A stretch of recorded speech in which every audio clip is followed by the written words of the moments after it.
Hello, everyone. Wait, is this thing working? Yeah, it is working. Yeah, let's go. Okay, hello, everyone. My name is Dynamite, and today we are back with another Looty Tonight. We got 3 matches with like 3 different matches, 3 different divisions. It's going to be an exciting time tonight. First off, we've got our first match with Inkspire versus Driving with Influence. Commentating with me today is Lila and Fufu. How are you guys doing tonight? Hello, is the mic on? Hi. Your mic is Hello, on. hello. I'm doing fabulously tonight. Oh yeah, Inspire versus Driving with Influence, and just this disclaimer: do not drive with influence. That's bad. That's very bad for you and anyone on the road. Don't do that.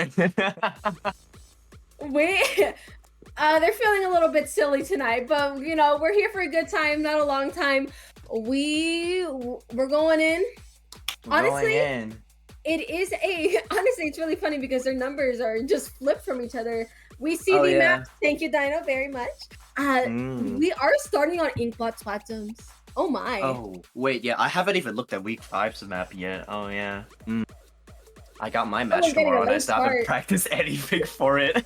God, good night. Good night. That's it. Good okay, night. to be It fair, really is Looty tonight. It really is a good night. Good night indeed. You know, yeah, I haven't played my week 5 or 4 yet. Both of them got rescheduled. Oh wow. Oh wow, you're in for a treat next week. Oh my, yeah, dude. it's gonna be interesting. Definitely. But Inkbot Zones is gonna be an interesting one. As always, Lila, you already know how it goes. Actually, I'm gonna be cutting this short real quick because we're going straight into the match. Right before anything, I'm hoping to see a sniper, but instead we are getting a level of range. Ballpoint again, and of course we see missiles, and Zukas. Zukas, of course, are going to be staple because meta moment, but we are going to see both teams going in. I love seeing those booyah kisses, bro.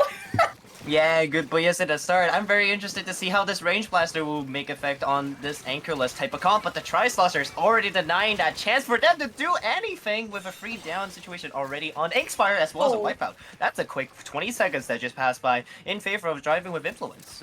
Yeah, Driving with Influence being quick to take that knockout and is now going ahead to take their base, but unfortunately going one down here. Again, we see some slide. Oh, did they not see that? They don't know. They don't know the Tri-Slosher was there. Fizzy Bomb goes out there trying to find their quad. Let them get the quad, King. King, go in, King. Get the quad, King. Let's go. Influence with so much influence into match right now as they get shut down by the range blaster, Fufu. Look at that. It's such a strong opening. Oh no, yeah, that honestly, the kill after kill, the start at the start, that is how you open your matches here. This is a great opening here for Looty tonight. Looty really is tonight, eh? It really is tonight. Range Blaster getting shut down once again, but the Zuka has something to say about it. They find their own ballpoint as well. How did that Fizzy Bomb did no damage to the shot as they're trying to get this Tri-Slosher getting one hit onto it, but no, the missiles shutting them down as well. But the zone did flip back in favor of Expire, and during that situation that was trading out, but the 3-on-1 situation on the right just now, ganking him onto that Viper Deco, seems to be giving Inkspire here a very good chance to hold on to mid Fufu, as the Zuka is trying to retaliate. I don't think they're going to be able to do much right now. Flip it to Inkspire's favor, especially after the intense opening we got from Driving with Influence. Again, they are going to have to move this down to 11, but things are looking quite hopeful here as they do have most of the control of the map and are currently holding Driving with Influence in the back. Whether they're going to be able to 100-0, this is going to be interesting, but they are holding ground quite white, but we do see an entry again from Driving with Influence, trying to make their way back, but not quite able to contest the zone just yet, going one down here. There's not yet. I don't think they also caught out the flank that was coming in. However, I think they've taken care of it now. 2 and then a free down as well. Ballpoint went down earlier before, as the zone is going to take down soon into a KO situation in favor of Expire. 2, 1, and then 0. That is it, Fufu. That's a quick turnaround in favor of Expire right now. That was smooth. Yeah, they just gave them a taste of their own medicine there. They said Driving with Influence had an incredibly strong opening, but they weren't able to get out of that defensive position they needed to once Inkspire had control of the zone. And again, zones is a mode where you need to be able to hold that zone as long as you can, hold that ground, force the other team out, and Inkspire was able to just do just that by the end of this game. Amazing. Diana, what are your opinions on this? Oh, Well, Dino, my speak to opinions us. on this match was certainly something. I genuinely thought that Driving with Influence was going to at least take the game with that like insane quad with the try, but somehow Inkspire decided to like bounce back and like came back with that insane comeback. I mean, I don't really have much words to say with that, but like, wow. Yeah, indeed. Look, at least Driving with Influence got their own quad this time around. That's all I can say for that. That really was a pretty hype opening, you know, just to give them such a strong push in. But something along the lines happened. Like, I don't think the missiles from the side of Driving It with Influence like made much damage throughout the whole match. Because I see it happen, right? But they don't happen in a way that their teams are ready to move up with the pain and the aggression that they're able to give. So they just like use the special for like no advantages whatsoever. Wait, we are going to move on to Museum Tower. Museum Tower is an interesting one, especially the biggest thing about Museum, especially one of my biggest gripes, is that when you are pushing that right window, someone has to be looking at it. Someone has to be looking at it because now you're just gonna get jumped. No, you don't know how many times you're gonna get jumped if you don't look at that window. That window spot, if the ballpoint sets up perfectly on the side of Influence, they can hold a really strong defense, as well as that Inkjet, if they pop it out right, Fufu. I know your experience on that side. It's going to be really rough trying to get the tower through first and second checkpoint. On there, I believe it. Tower TM, and especially on this map, I mean, trying to see what they're gonna do. I want to see what I'm not expecting any less of Zuka's like we saw last game. I'm assuming that ballpoint might just stay the same, as you said, Jets. We love Jets in this household. They're as much fun to use as much as they are to snipe out of the sky. Yeah, methinks Inkjet good on Museum de Alfonso. Methinks. Methinks. Methinks. But do you think the wipers are gonna stick to their course though? Because it doesn't seem to be working too well for Driving with Influence right now, Fufu. I think it could work. It's just finding the moments where they can capitalize off it the most, really. I do believe missiles are a great calling horn, almost similarly to Ink Strikes to some extent. I'm a little more biased towards Strikes, however, missiles, of course, are strong as well. We've seen them, we know them, especially between two players. Y'all know, y'all already know. Yeah, we know. Let's go see if those predictions are real or not. Though, but we do see an E-Later with a Rage Blaster. Okay. Okay, and a junior? Okay, no, they have sufficient paint for this. This is nothing to panic about. We're okay, Fufu. Not the end of the world yet. Regardless, it is depending on how the Range Blaster and the Sniper are going to play within each other, because Range Blaster is going to be built to catch people, push them out, and it's up to that leader to really, if they're going to be able to reach that point. But regardless, we are starting off enough about statistics or like little thoughts about weapons here. We are in that neutral state here as the game is beginning, waiting for specials to go online. See that person double pick! Another crazy opening! Wow, Scoutsmith celebrating the Christmas spirit early with that Zuka, eh, Fufu? We are in a little bit of early Christmas spirit tonight here. We defrosted Mario Carey just a minute too early. We know that, but Inkspire taking this first push, using that momentum, especially that they got from the last game, pushing past that first checkpoint. They are halted here a bit, only going one down here in the base of Driving with Influence, as they are trying to take back their own space. Oh, that retake was successful on the side of Driving with Influence. They found 3 players now, just left of 1 on their plat. I think that's the junior, because the E-Leader had to jump out. So mid is free for take, as well as Cool is ready for that push. It's going to get ran over by the tower as well. That's a perfect setup here, as the Inkjet is trying to come out, trying to find some fix. But the leader is trying to say something about it. I don't think they're able to, because they're being forced back by the strikes. This is the perfect setup coming from Driving with Influence. They're able to take the plat with 2 down situation right now, with the cooler effect still enabled. Sure. Down to Inkspire to really hold their own, hold their base, and they are able to do just that, taking 2 off from Driving with Influence, successfully taking back their plat here and retaking mid all over again. That was a perfect retake situation, as we saw all over again. However, Inkspire still has that lead ready to go, all set to go, and hopefully we can try to push those points just a little bit further here. Yeah, just a little bit further as their shot went down trying to skirmish the other shot. Now the range blasters below that plat. Now this setup is pretty nice for them to try and sip out anything that they can, but they're all of their teammates are dead. Oh, the Tri-Slasher doesn't notice. Wait, are they just gonna let him sit here? Are they just gonna let the range blasters sit here? They're gonna check it now. Okay, and then What is happening? What is happening? Oh, we saw We the really duel of all can't time predict. happen. Oh no, you cannot really predict what they're trying to do in this range. But regardless, Inspire's still in a pretty good solid 46 lead right now. For sure, for sure. They're just kind of holding the tower here. I think they're just trying to clear the space to hopefully get a more solid push out, especially since they are the team that needs it in this situation. Only have 74 compared to the 46, but they are getting pressured here on these ledges. These ledges are going to be dangerous as we're seeing the specials come out and unfortunately but yeah, driving with influence is starting to put that pressure on here as they're trying to push this tower all over again to maybe overtake this lead. Nicely done by the junior, taking back on that shot that was pressuring their leader. That's like what I really like to see. But like you said, that pressure is now being alleviated as that junior finds a second pick onto the tower as well. They're trying to jump in. They found the second one, and a third pick and fourth. They did the fifth.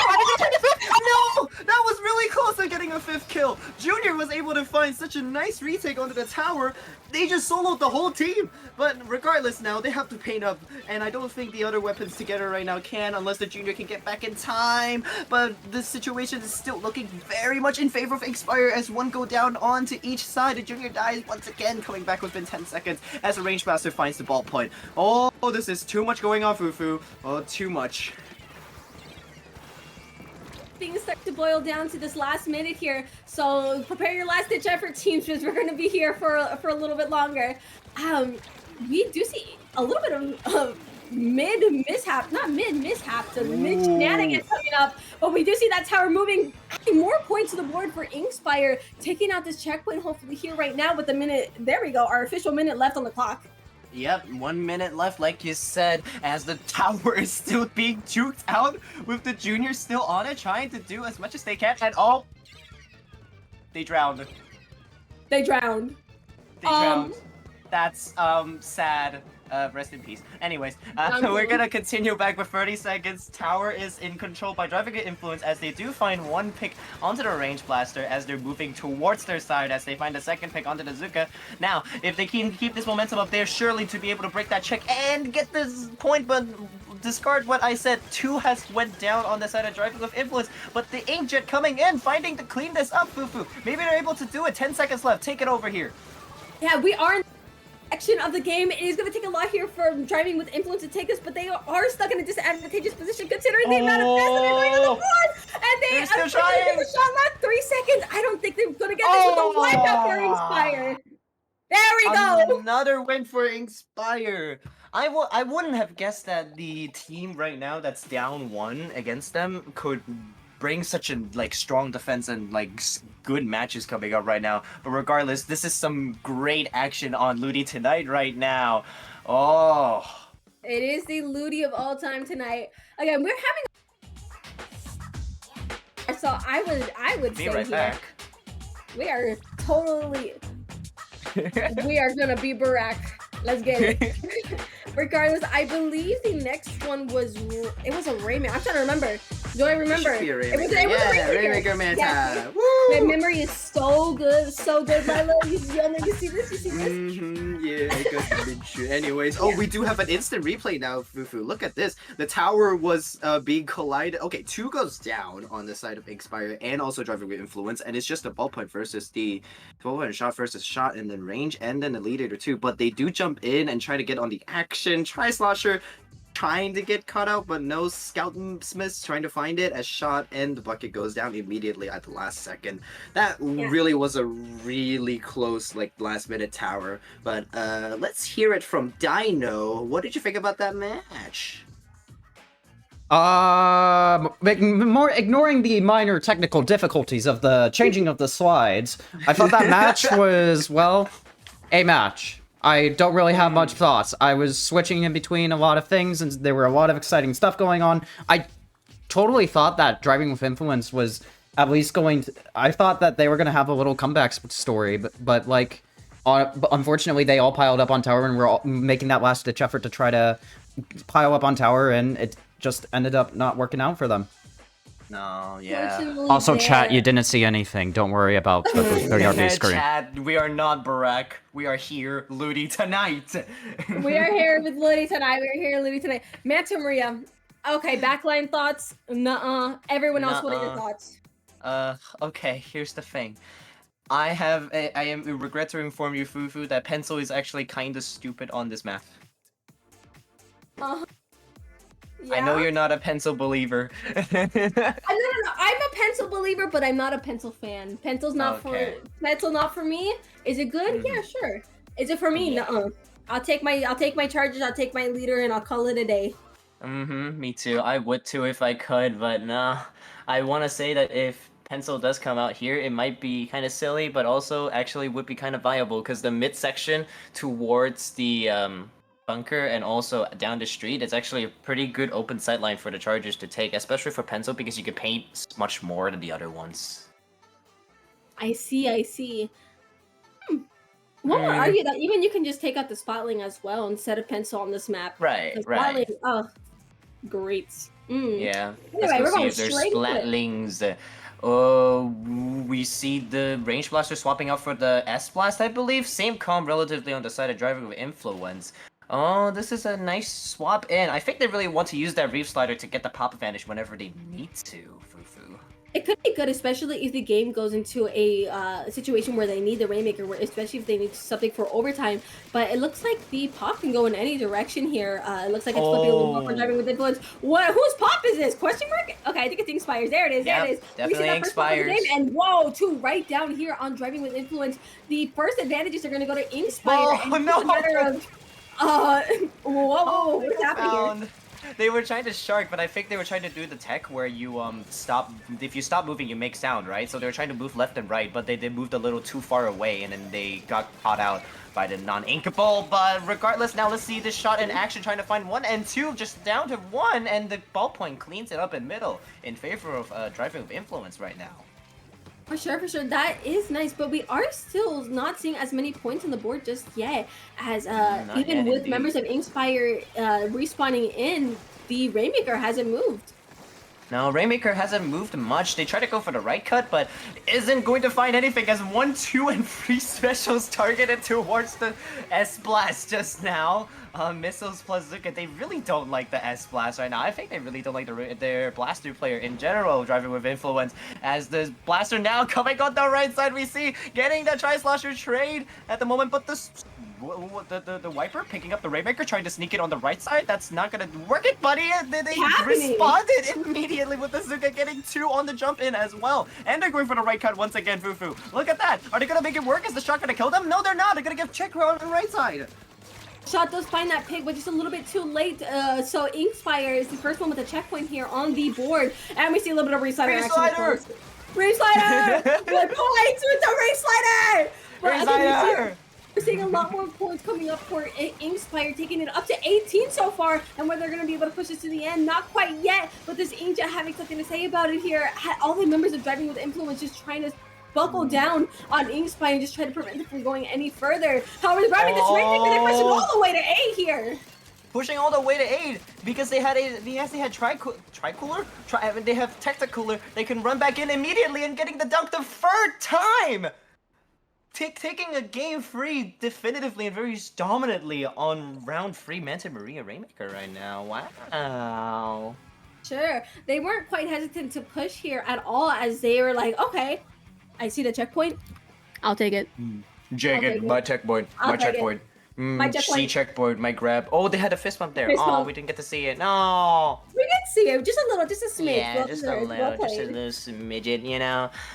Regardless, let's go look back here. Small analysis time. Oh boy, let's see. So 2 is down on the side of influence already, but the Inkjet got the kill on the Rainmaker. Nicely done. But look at that. There's a cooler right there, as the players on the side of Inkspire have grabbed it before they started this engagement. That also enables them to come back in immediately. That one Zap player that's still there grabbing that Rainmaker, they have 2 jumps going in right now. You see that shot and that Wiper just jumped jumped in, trying to contest that. But even then, afterwards, the S-Flash jumped back in immediately. Look at that. That's the power of Cooler right there. And they have man advantage to be able to get that pop and dunk it back immediately. This is what Tacticooler does to you, people. That's the influence. Cooler just allows that just a lot more risk to be put into your plays, and I think that's what makes it removes the risk factors. Like, oh, I'm not gonna have as much of a consequence for dying here. Here we go. Here we go. Oh my god, humpback clams. Maybe Inkspire is the one diving with influence here. Maybe, I'm not sure. Diving, crazy. Yeah, diving. Yeah, because you have to dive in to, you know, get splatted. Your humpback pump track. I'm looking at Barnacle and dive with my big creature eyes, man. I don't know what to tell you. Humpback clams. I have mixed feelings about it. Yeah, I agree. I don't know what to feel. Is it good or bad? Because it's not a bad map mode, but it's also not a great one. It's kind of how people think about Mako clams, I guess. More right? or less, yeah. It's like, I think Humpback in general is just a very curvy map. It doesn't feel stable in a way. It is a stable map, kind of ish. It's a map. I don't want to give it too many words. It's a map. It's a map. Before we say anything that would get us what you call it, burned on the x.com. The twitter.com. I'm not trying to be called out today, but yeah, you're never gonna have your foot properly on a level here, but we are gonna go into it, and I want to see how both these teams are gonna deal with this map here. I'm assuming Inkspire is gonna give it all they got here with the bucket. I'm looking at the buckets coming out because brush from both teams. Mirror. We have an almost mirror comp here. The only real difference being that wiper and the heavy edit here. So okay. One has significantly different cooler output and range playability as well. So let's see how this different one anchored, one isn't. Is it gonna work out for both teams right now? As Inkspire has gone 2 down, 3 down now already. Just left out the aim brush. What just happened? What? Initiative to just try to take the lead, and the Ings will only come out with the trade. However, this first basket break does go for driving with influence, making a nice 74 here, but unfortunately going 2 down, and I believe that might just end their push, especially considering the fight that's going down in mid right now.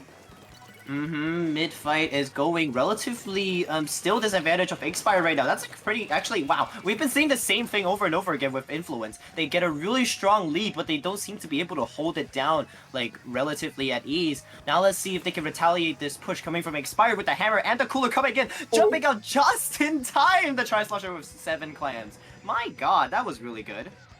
Yeah, the jump up was very nice here, but as you mentioned, yeah, it is really a lot of these game modes, a lot of just comp in general, you are going to have to be able to hold your space. If you're unable to hold your space, your pushes are going to be cut short relatively quickly, and Inkspire seems to be coming up on top of that considering the last games, but I'm not going to speak too soon considering that they still only have 100 on board, but this might change soon with the first bit going out here, but actually I'm a liar 2.0 considering the clam economy isn't quite up yet. No, not quite yet. Inkspire has 1 clam to the name, make that 2 clams to the name, make that 3 clams to the name, as the Inkjet lagging in the sky, trying to find a pick, as they're lagging away from the wiper, as they're lagging, trying to find the kill, as they finally do, but respawning out immediately. That was really weird to watch, but still, the defense is still pretty much in favor of driving with influence right now, Fufu. And there it is, I jinxed it too early. And they are gone. Oh my, what is happening? Maybe I shouldn't have said anything, Fufu. Maybe we need to, Lila. yeah. Lila, hey. Reset without a disconnect. Don't look at me. I didn't have. Commentated.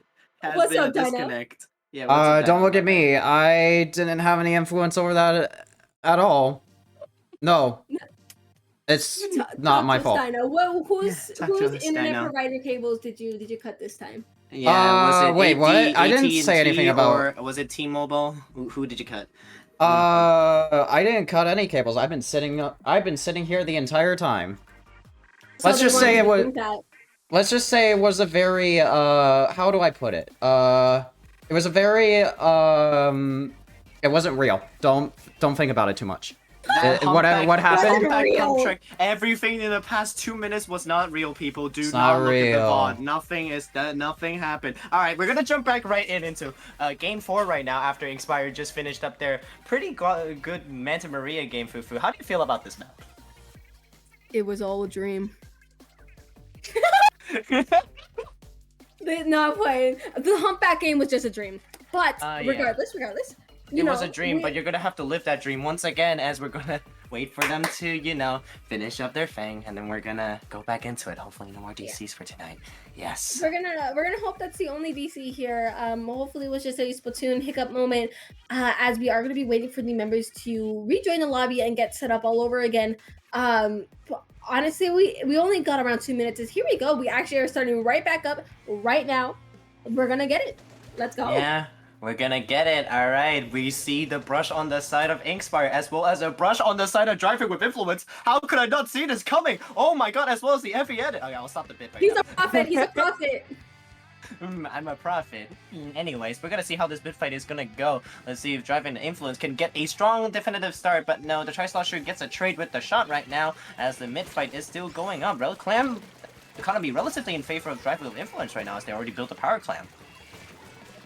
They are kind of keen on building up that clam economy, especially as we saw a bit from the game before the disconnect. Oh no! Cut the cables, guys. Cut. Oh my god! Cut the cameras, cut everything. We gotta preserve this man's internet. And they find two. And only adding salt to the wound, Driving with Influence getting wiped out here, leaving the first pop of the basket to Inkspire. Wow. Okay, we're going right into it. However, yeah, the retaliation here from Driving with Influence, taking it right back, giving them a taste of their own medicine, taking 3 out on Inkspire, and hopefully they're gonna set up for their own push. Push is strong, but the counter push can be stronger than that. Well, we're gonna see if this happens and what happens here. Yes. As the battle continues on. Very strong indeed. Mid is back in control. Well, not really. Mid is relatively neutral right now still, as it's a lot more orange than it is purple. Relatively right now, both teams just really want to be building specials, building clam economy, as we do see Zuka trying to come out and get the pick onto the heavy edit, but I don't think they're able to. The Wiper getting a solid pick onto the hero shot right now. Hot take, if you use the hero shot, you're not cool at all. They're cool. Leave them alone. Leave them alone. They're doing great. Look at this. They're gonna get this kill. You're gonna get the kill. You're gonna get the kill. You're gonna get the kill. Okay, the Wiper's gonna get the kill. Yep. Okay, no, it's fine. As they're Cooler and getting the push in, that's not too punishing. Like we said before, Cooler doesn't have let you think that, oh, I don't have to worry about dying anymore. So like, see, the brush is already back into the playing position as they're now trying to extend the score even further down to 38. That's already within LDE range for most of the players who is using it on Driving with Influence. For sure. Again, Driving with Influence already going 2 down here, which is not the best time, even with their basket closed. And taking a wipeout! A straight up wipeout here, and the opportunity now arises for Inkspire to get that clam economy going while they're waiting for that basket to return down to a neutral position to get ready for scoring here. But with both power clams being active on Driving with Influence, it seems that most of the clams on the field are occupied already. Oh, and that bomb getting a separate There we kill. go, Another man. wipeout within 30 seconds. Fufu, on the first wipeout, I looked away for a second because I wanted to get my fidget toy, and then it just happened. It just happened, and I came back and I heard the sound. I heard that chunk sound when you get a wipeout. But regardless, basket is open, and then now they're trying to find a pick. Did they just got a kill with Fizzy Bomb? How would you die to a Fizzy Bomb? Anyways. People die to fizzy bombs all the time. It's okay. What's it called? Regardless, we are seeing a little bit of a bloodshed happening here under the basket for Inkspire. But yeah, no, Inkspire's just trying to hold this down. They don't necessarily have to Another score one? There it goes. They don't necessarily have to score entirely, but they're gonna do it anyways. More points is great for anything. Yeah, how is Inkspire able to find all of these clams, find all of these power clams that they're able to build? Tri-Slosher here still sending it right now with all the clams that they can get. 2 more clams and that's a donezo, with Star able to score those last 2 clams into it, getting a definitive lockout for Inkspire. 4-0 up into match point going into this Ludi tonight right now. Yeah, they're coming in strong. They came really strong holding that. This is what I was talking about earlier. You need to be able to hold in order to get those definitive pushes happening. And what they did was they left a couple I believe half their members. You can even leave one to go get clams. And just held the pressure up, held Driving with Influence still in their base while they get that pressure up while someone else goes to get clams, keeping their push just continuous until it was knocked out. No, yeah. I mean, how did they have clam economy for so long? Like, look at Inspire here. They already have another 11, and then they can build another power clam here. And then they just is there just more clams on their side of the map right now because they somehow figured out that you can get more clams if you don't collect all the clams on your side or something like that. Trade secret, we don't talk about it. I'm just Oh, trade secret, yeah, we can't talk. What's it called? Regardless, I think it was RNG also can play a factor in just a way. You know, the timing of the clam spawning was most likely also just in their favor, allowing most of the clams to be nearby, or they were able to just get it in time to. I'm joking. Don't die, Fufu. Wait, don't die on Ludi tonight. Not tonight, Fufu. Not tonight. Oh my goodness. Not Regardless, tonight. Not yeah, tonight. those clam spawns must have been harshly in their favor. But even then, if you have around 2 people gathering clams, then you know it's just gonna alternate and it'll just keep it going one way or another. Yeah. Oh, the sounds of Dino. Heed me your opinions. What Especially on the next opinions map, do Cole. you seek? What opinions are on the next map? What do you think about Barnacle and Dime Zones? It's Barn Eco. It's Barn Wahoo! Eco. I can't wait to go shopping. What you getting? What you getting though? Hold on. What brand are you getting? Are you getting I'm getting the let's see here. I'm getting the Barnacle. I'm getting the Barnacle brand. You know, not Barnacle, but Barnacle. Barnacle. You mean scallop? You mean scallop? Scallop? No, Barnacle. Barnacle. Yo. Hold on, I'm gonna play the lottery game. I just found Starburst. I have pinks. We won. We won the lottery, guys. Yes. Okay.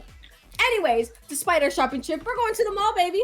Let's go. Yeah, we're going to the mall. Barn Eco and Dime. Oh, zones on this map. Fufu. I know this is a charger paradise for us, somewhat. You know. It is. While it is, Barnacle and Dime is tricky because the team that can get that first push is gonna start off with an incredibly heavy advantage. It can get really. Oh yeah. Especially since the lockouts on this map can be really harsh to get out of. No, way too harsh indeed. And if the E-Leader comes out again, I think they're gonna win. I think they will. It wasn't Inspire or Driving with Influence that had them. I forgot. Crap. Which team has a blaster? Inspire. Then there's a chance of leader, but honestly, I don't think they need it entirely either. If they're able to just keep up the pressure that they were having throughout the last games, they should still be able to keep that momentum going with or without a leader. I'll leave with a chance of E-Leader. I would love the chance of leader. I would love to see some leader gameplay. Listen, the girls and leader brow. Yeah. I'm very much here for the leaders, but again, it can work either way, especially with the momentum that they have going. It's just a matter. Yeah, especially since we're going into zones. Considering this sounds so biased, but Inspire has been showing throughout the set that they are able to hold down ground, and I think this is going to make them really strong for zones as we saw in the first game. Or, like you said, if whoever can get the opening right, which is mostly have been Driving with Influence, can they hold on to that really strong opening if they get one? Because we've seen it multiple times already, maybe not the last one, but Driving with Influence has been getting those really strong openings, but just unable to hold on to their defense quite a bit going down the game. So if this map, like you said, is really good on that attacking offense, let's see if Driving with Influence can hold on to that. The game starts, so our questions will be answered hopefully relatively soon. Yeah. Yeah. We're gonna start in just a second. We're gonna see. Let's try. I'm assuming we're gonna start in just a second. I feel like it's been a while. Maybe they're trying to sort out the Wi-Fi issues. Maybe they're just making sure that their LAN is connected and they were using wireless for the whole time. Maybe. That happened to me. Oh no, I had that happen to me. Yeah, I had that happen to me way too much. Well, Dino didn't chop their cables. We knew that, right? That's true, right? Dino, it's okay. We forgive you. We accept you. Dino changed the screen here. Yeah, thank you, Dino. We're sorry we said anything. You're welcome. We're gonna go back in.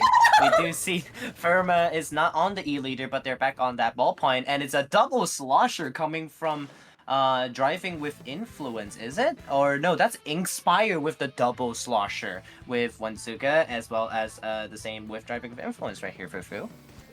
Driving, no, it's driving influence with the double slot. Yeah, it is. Okay. Yeah. Oh, You got me well, all there's a jumbled little up. bit of... Yeah, my bad. I got a little jibbled up, but we do see a little lag action happening just now. Hopefully that still doesn't continue as we're continuing this match in favor of Inkspire going into the zone with a bubble already securing zone. Do they see this shot flank coming in right now? They're gonna pop Zuka onto the... Oh, okay, that worked! Wow, they got the pick onto the junior that popped the bubble. They found the second, but trading out with the bomb coming from Shad. Interesting play right there. Unfortunately, they weren't quite able to find that contest. Inspire now going 2 down, but they are using that jet to try to hold that space a little bit longer here. But we do see that first contest go out, and 3 down on Inkspire currently. So it's looking pretty hopeful here for Driving with Influence, having this control here for the first time in the match, and taking another one down on Inkspire. They are gonna go right for it. Alright, now, like you said, if they can get this opening correct, they can hold on to this, as they all have Cooler, they all have their plat right now. The moment to play this out correctly, Driving Influence should be able to hold on to this lead swap, as they do find a shot, and that's no Zuka for them, as they pop their own, trying to find the players to pick out, as the top left, the junior, is just trying to bomb them out gradually, but surely. They found the zap as well, that's just staggered 2 down on the side, but the ball point dying to the bomb, rolling into their direction, Fufu. As they find 2 more specials, let's see if they can capitalize off of this right now. Losing their anchor is always rough as the first. The Flash are going right after, and we're seeing another contest of the zone, and it flipping again for the side of Inkspire. Again, but we're seeing a bloodshed happening with teams, members going down left and right, and with the zone in an uncontested state, we're gonna see who's gonna get this first. It might just be Inkspire here. Yep, there it is with that bubble holding more space. But it's only the Tri-Social left to defend their snipe. It's just a matter of waiting for the members to come back. Again, it is now Fufu. I don't think Look at they the know. left. I don't think they know Fufu on the left. They're not gonna know. The Zuka too. Oh my god! But the Tri-Cells are coming back to trade out the Zuka. I really didn't think they'd know the Slasher was on the left, but I certainly know that I did not know that there was a Zuka coming in on the side of Driving with Influence, and I certainly didn't know they were gonna get the trade. But regardless, Zone is still in favor of Inkspire as Driving with Influence goes 2 down. This is a last-ditch effort coming from Driving with Influence if they have to get this lead. Really tense, but they only have really one last chance to take this back from Inkspire, and whether the opportunity will present itself or not is going to be really tough as attempts are being... Nope, we have a dream, we have a dream. We have a dream coming in. 2 is going in, 2 is going in, but the junior finds the ballpoint. Junior finds the ballpoint. Are they gonna find the zone? Yes, they do with the air strikes. They do find the zone. Intensely close with 3 points left on the side of Driving with Influence. No, Inkspire, as they're able to hold on to the match just a little bit longer right now. Yeah, we have that 3-point dream coming out here, as we like to call it, just that little last bit of points they have. This is, honestly, we have 2 minutes left here, and it's been a really tense match here for both teams. You know, a little bit of fight going down here on the left, and holy bombs, bombs are dominant clutch here for the juniors. Oh, Battle Junior making it work. 3 down on the side of Driving with Influence. Is Tri-Slasher going to be able to hold their own right now? We're waiting for the team, the side of Inkspire to try and approach the zone, as the zone is ticking down relatively smoothly down to 18, being contested back to neutral. All specials are coming up, hitting 2 picks the specials. 3 down on the side of Driving with Influence, as the hero shot is trying to fight for their lives, camping the jump recall right now. Can they find a pick? No, they're not. They're going to get flanked out by the junior and getting killed immediately. Penalty points ticking down on the side of Inkspire, as well as special is almost ready from the side of Inkspire as well. That was a very tense zone battle here we have. But again, Inkspire having that control and just needing these penalty points. By the time those penalty points are out of the way, that game would be theirs if they're able to take this down. And it's looking a little bit messy right now with all these specials coming out from Driving with Influence. Fucking 3 out on Inkspire. Are they gonna paint the zone quick enough? Wait, are they gonna be able to paint it quick enough? Okay, they do. They managed to get to the zone just in time to make it neutral. But the cooler respawn coming from Inkspire and just managed to hold off just a little longer. Yeah, Fufu, we can wait a little just to see how much we can get back to this, but just a little bit longer. We have 30 seconds onto this, Fufu. Yeah, they're holding the spectators here a little bit on the edge of their seat with only 30 seconds left, and whether Driving with Influence is going to be able to hold this game, it doesn't look like they're willing to give up the set just yet. This is their way of saying, no, we're not done with the set. We're going to give it all we got, and we're seeing that loud and clear here during these last 30 seconds of the game. Oh my goodness! 30 seconds left. Yeah, 20 seconds left now as their zone has been flipped back in favor of Inkspire as they find one pick traded out by the Tri-Sloshers Fizzy Bomb, but the Inkjet is now trying to go into the zone. Are they gonna able to flip it at 6 seconds left? 5 and 4 free. They do. Now they have to play overtime to hold on to the zone. Ink Strikes does go in. Are they gonna clear up enough space for them to work with it? 2 on the right side is trying to push up on the side of Inkspire. They find 2! Junior finds 2 on the side of Driver's Influence. But that's shut down by the ballpoint. Ballpoint's the only one on the zone right now trying to hold on. No! That's it. Unfortunately, they were shut down right there at the end. When they went 3 down, that was game. It was right there. Inkspire was like, nope, we won out. We're done here. This is it for tonight. And just took that zone back at the end. Here, that was a tense match. That was a very tense match. That was the closest that both teams have gone on to each other, but ultimately Inkspire with the clutch bringing a clean 5-0 on to Driving with Influence. Now, they're both on 2-2, so relatively speaking, they could still make it. If they make it, I don't know. If they win next week, I don't know. I think it's a 1-loss. I think you have 1-loss lineage. I don't quite remember. As you can tell, I'm not in charge of the scores when we're doing looting. I'm not in charge of scheduling or anything. But regardless, we are seeing this instant replay where not even look at that. they slow down right away and only closing the opportunities for Driving with Influence by the end of that game. And, Inkspire just taking full advantage of that 3 down, basically marking the end, putting their flag down, saying the set is ours here at the end of the game. That Junior got so many good picks every single time they're trying to re-enter, like the retake, and then holding defense as well. I'm so surprised that their Junior player has gotten so much. But regardless, congratulations to Inkspire for winning Week 5. You guys did amazing. Both teams did great. Both teams showed their might, and Inkspire was the one to come out on top, adding another win to the nice old. We're not playing old. To their, I said old. To their nice, win streak here. Yeah, and gave us a really strong opening for tonight, Ludi, but hold right there because in about 20 minutes we're gonna have another set coming up as well. But that's it for us tonight here, Fufu. Yeah. Yep, this was a very fun set. Dino. What are the final words? It's not my final words just yet. I'm still gonna be here for a pretty long time. Yeah. That is true. Dad is gonna be here throughout the rest of the set, so do give some love to Dino here tonight. As much as we had fun commentating today's set. Actually, we should probably know where the good people could find us. Oh yeah, Fufu. For you first, Fufu. You take the honors of doing first. Oh, okay, fine. Okay, fine. Okay, yeah. Go ahead. Where can the amazing people find you, Dino?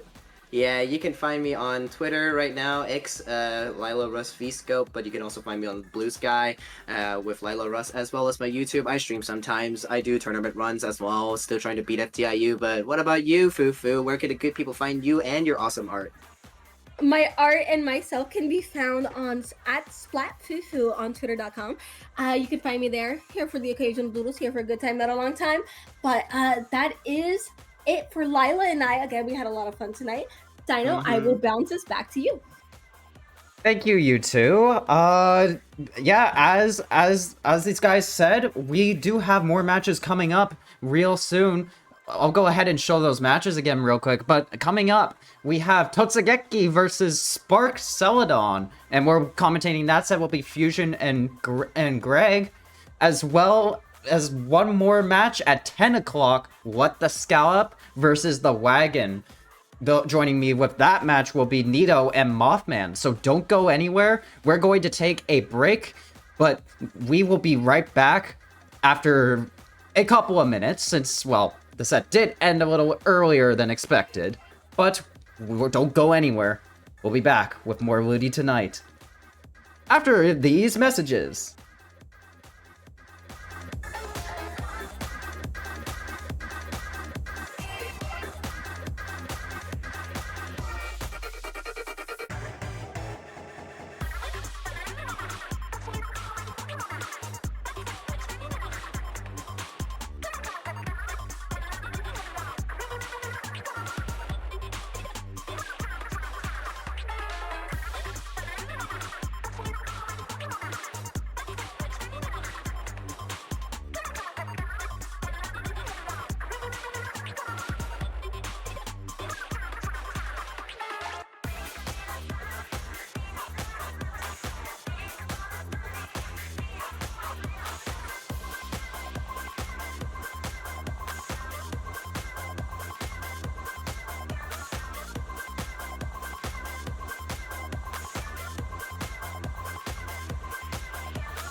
All right, everyone, welcome back to Ludi tonight. We've got another match with Totsugeki versus Spark Celadon. Joining with me right now is Fusion and Greg.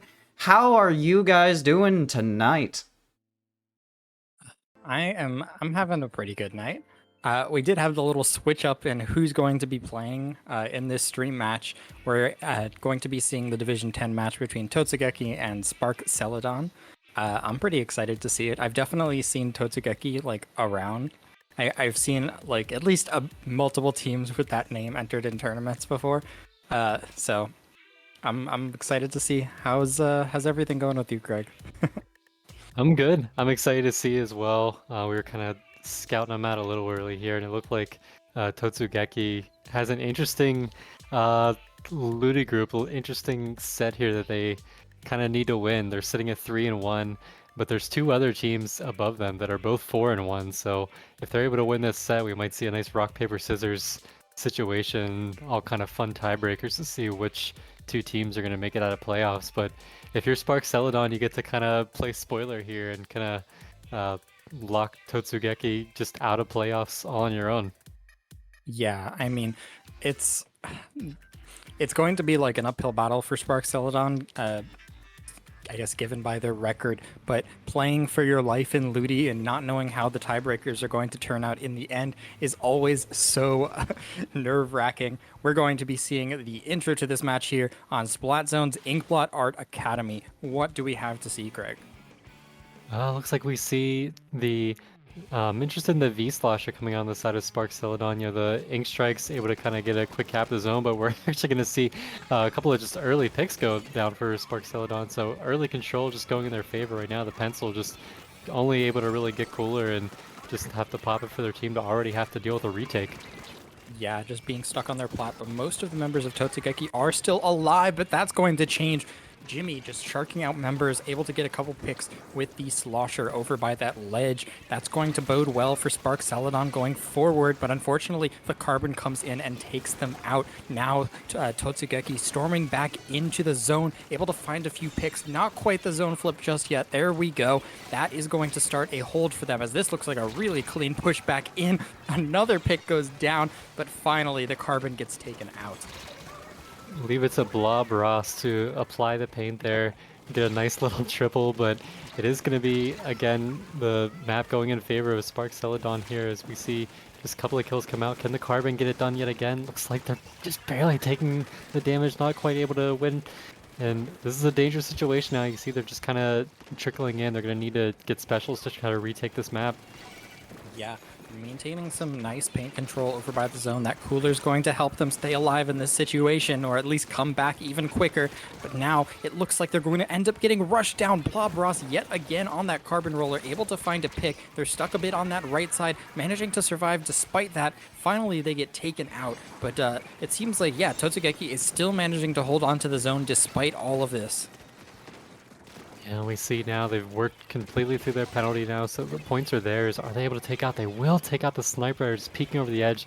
Slosher just so dangerous here in this situation, just able to peek from underneath these ledges. And now you see the points ticking away again. We're getting to that point in the match where they're going to have to flip the zone here if they want the match to continue. Yeah, now only 25 ticks left on the clock. The Zuka comes in, but gets taken out. No one on Totsugeki, or sorry, God, the two S's in the names are confusing. Either way, yeah. Yeah, Totsugeki managing to hold on to the zone, just staving off the strike from Spark Celadon. It seems like they're going to take this game unless the Snipe Rider can miraculously paint the entire zone. They're not able to do so. Totsugeki is able to hang on and take game one. Yeah, pretty convincing. They were able to just kind of get zone right away early on, and then really did a good job just hanging on to it. They had a little situation where they did lose it temporarily, but they worked through that penalty quickly, and then from there just able to hang on.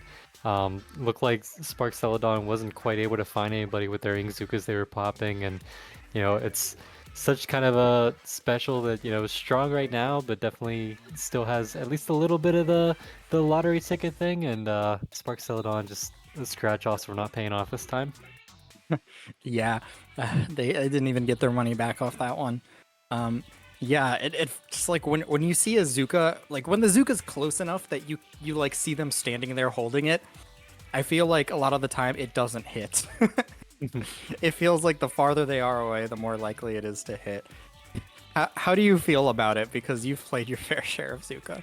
Oh yeah, I definitely, playing V-Shot, I definitely want them to be out of my main weapon range whenever I'm firing Zuka. If they close that gap, it really does, just kind of the arc can be a little weird. You're almost like, it's kind of hard to shoot directly at the person because then you're not really getting any splash damage from the ground, but then sometimes it's kind of awkward if you shoot at the ground.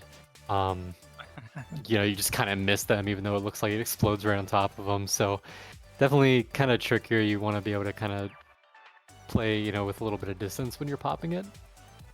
Yeah, that little bit of distance could certainly help out. We're going to have a tower control. It's not going to be Inkblot Art Academy. I unfortunately don't know the maps for this week, but it's not going to be Inkblot, which is the most common tower map I have ever seen in this video game. Going to be Museum instead. Yeah, that's a bit of a claustrophobic map going around the second checkpoints. Going to have a very difficult time fighting through that. We see the same things more or less coming out for both teams. I think this time, that Splash Neo might be new on the side of Spark Celadon. Those strikes going to be coming in handy, stopping the tower. We see already an early drop on that right side. See if that flank can get something done. Yeah, I'm gonna just have to abandon shit there, Blob Ross, at least drawing some attention. And you talked about claustrophobic on that second checkpoint. I think a roller, especially with Ninja Squid, can be very, very valuable to just try to get people off that spinner and stuff. But before we get there, we're gonna have to get through mid, and both teams just kind of scrapping it out right now. We see the trade with the Zuka, and it looks like now the strikes are gonna come in and just try to clear out some ground. Yeah, they're able to clear out a bit of ground. Still a neutral game so far. The coolers coming out. Teams waiting to find a pick, and there it comes. That's the first pick of the opening here. Now Totsugeki a bit on the back foot, looking for an opening. They're able to bounce back with 2 picks in the middle of the map. Helped out by that Inkstorm from the Jet Squelcher. Now they're able to start pushing towards the enemy plat. They're clearing out so much space here, and they have a cooler to boot going into that first checkpoint. Oh, looks like somebody on tower got taken out. Looks like maybe just with the suction bomb, so not able to really slow it up too much, but that's, another man down, but able to sniff out that flank there. So now this is an interesting situation. They're going to have to try to mount this defense with the Sniper Rider providing support and the 2 frontliners pushing in. We see Blob Ross able to get 2 here, and it looks like that push is going to end for Totsugeki. Yeah, that was a nice first checkpoint, though. It can be pretty difficult to get past that first check. You're a bit of a sitting duck if Zukas and stuff come out, and Spark Celadon already answering back. The Zuka coming out from the Carbon here, able to find a very nice pick, moving up ahead of the tower onto the enemy plat. The first check is going to end up going down. Spark Celadon is going to slow their push down there, wait for members to filter back in. Crow trying to lead the push over on the plat there, but still, once the rest of Spark Celadon gets back in, they have an opportunity to get some big points on the board. Yeah, I like that repositioning there by Astro. Just, got off the tower with the Sniper Rider, retook mid, allowed some jumps to come in, and, they have the longest range in the lobby right now, so if they're able to just kind of position in top mid on these neutral situations, that can pay off for them. But for now, they're going to ride the tower, and it looks like they're going to be able to clear this second checkpoint as more members go down on Totsugeki. Oh my goodness, it's just like you said. Here comes Blob Ross with a quad. We saw it from the overhead view coming around that corner. Able to find so many nice picks. The tower moving into that final checkpoint. It seems like that's going to be the end of that push, but what a push it is. As I say, that Crow still on tower. They're able to sneak it past. There's more jumps on tower. Are they going to be able to stop it in time? The tower is rolling forwards. The Carbon bumps the Jet Squelcher off the tower and lets it keep rolling. That's like the only time I've seen the Carbon bongling do that. Oh, I feel so bad for that member of Totsugeki that just their toe touched the ink strike and that just killed them as they were trying to get on tower to move things back. Just with the tip of their toe, it went down, but we see here the members of Spark Celadon, as dominant as that game 1 was in zones, they really knew how to play tower in game 2 here, as we see just so many members pushed up in front of the tower and then, able to, when the push looked like it was done, able to keep it alive and get the KO. Yeah, I mean, like you said, that repositioning in mid, just kind of giving their team some jumps back in, made sure that push was still alive. They were able to get jumps back in from their teammates, and You know, it's a very valuable skill here, but really the play of that game was the Carbon. Blob Ross, of course, the Carbon player. Yeah, no, just getting some big picks around that corner there gets you so much on Museum Tower, and they just nailed it. Yeah, it can be a little stressful on the defense. These teams are locked and loaded, already getting into Yeah. game 3. Just wow, that must have been the quickest ready up of all time. We see really not too many changes coming out. I think we basically stuck with the same comps here. These teams know what they want to do on this map. Yeah, I think the only swap there is the Vanilla Splash-O-Matic coming out from Crow. Otherwise, these players seem more than confident on their main weapons here.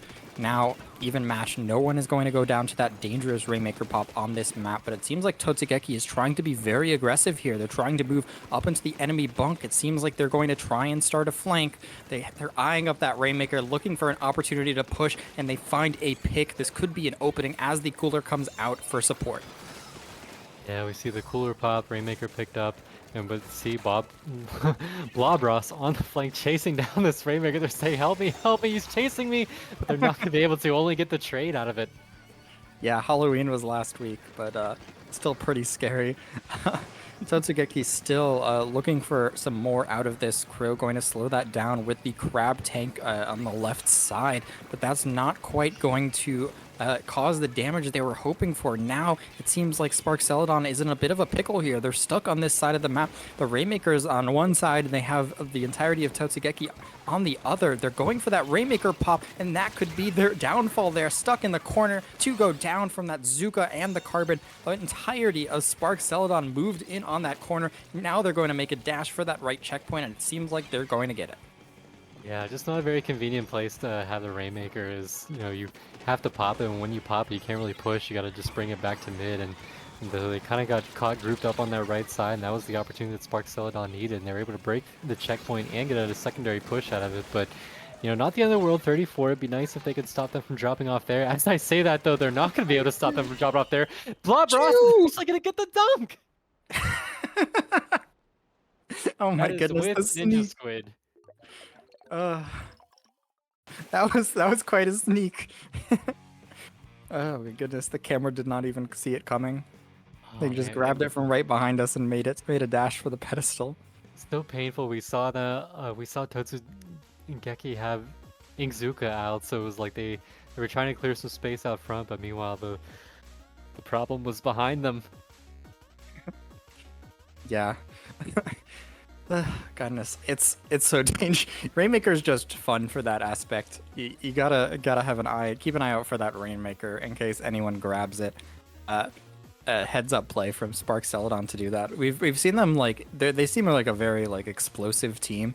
It feels like just if they're able to get points quickly, they're able to do that. But I guess the longer, slower paced game of like Splat Zone's Inkblot might not have played too much to them. So I'm wondering if that's kind of a dynamic we'll see throughout the set here. Whether, like, you know, Rainmaker Tower goes Spark Celadon's way and then the other two go Totsugeki's way, but we'll have to see. Yeah, you know, it's all a team game, and, you know, one thing that's enabling this Carbon Roller to really just dive in and do their thing is the members, like the Snipe Rider, just being able to kind of hang back and provide jumps when they need it. And we saw kind of that game one, you know, holding plat on ink block isn't all that valuable. You know, even if you can't really even provide many jumps there, it's just not really worth it. But on these longer maps where, you know, you can get more jumps and be able to continue pushes, we're seeing that really pay off. Yeah, it certainly is valuable to take those longer pushes. But that Tri-Slosher is going to come out for the Humpback specialty, able to get a assist in mid, but goes down in the process. Now the cooler coming online. Neither team has that advantage, but the big pick on the backline before the cooler comes out is going to create a big opportunity for Totsugeki to move in here. If they're able to find the pick, the dodges come out on both sides, but the momentum's flipped the other way. Spark Celadon has just been on a rampage. It's been all of them after game one. Yeah, just really getting this pressure, getting control of mid right away, and we see the ball form. That's one thing, this map, the clam spawns can be a little tricky, so sometimes you get this control of mid, but you don't quite get a ball right away. But we see they have the pressure on. They are going to pop the cooler, but going to have to dodge the Zinzuka right now.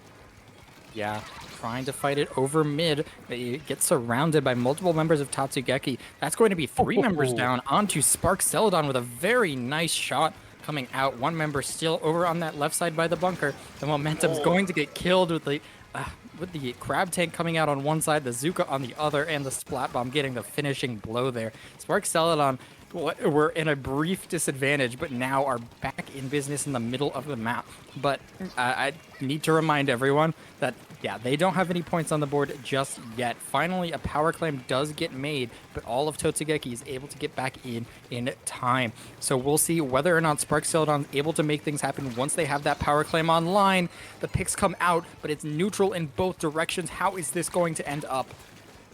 Oh my gosh, just so much carnage right now in mid. We saw a nice Zuka shot, and then we see these players just kind of pushing in. So much paces right now. They're finally just going to go for it with the ball just to get some points on the board. Looks like they will be able to follow up with it as well, getting it already down to 65, 62. So there we go. The Zuka comes out, not quite able to find anybody. We see the crab tank in mid just trying to keep these members of Totsugeki back, and it looks like it's going to work as now we see some more points come in, and now the cycling specials, we see the Zuka come out, but they're going to go down. So now it looks like this push will end as finally Bob Ross gets taken out as well. So Totsugeki, bending but not breaking on this opening scoring. Yeah, just the damage is done. There's a pretty sizable push, but it's not the end of the world. Just a little more than 2 power clams, but it's still going to be very difficult to really push against Spark Celadon, who's been pretty lights out this game.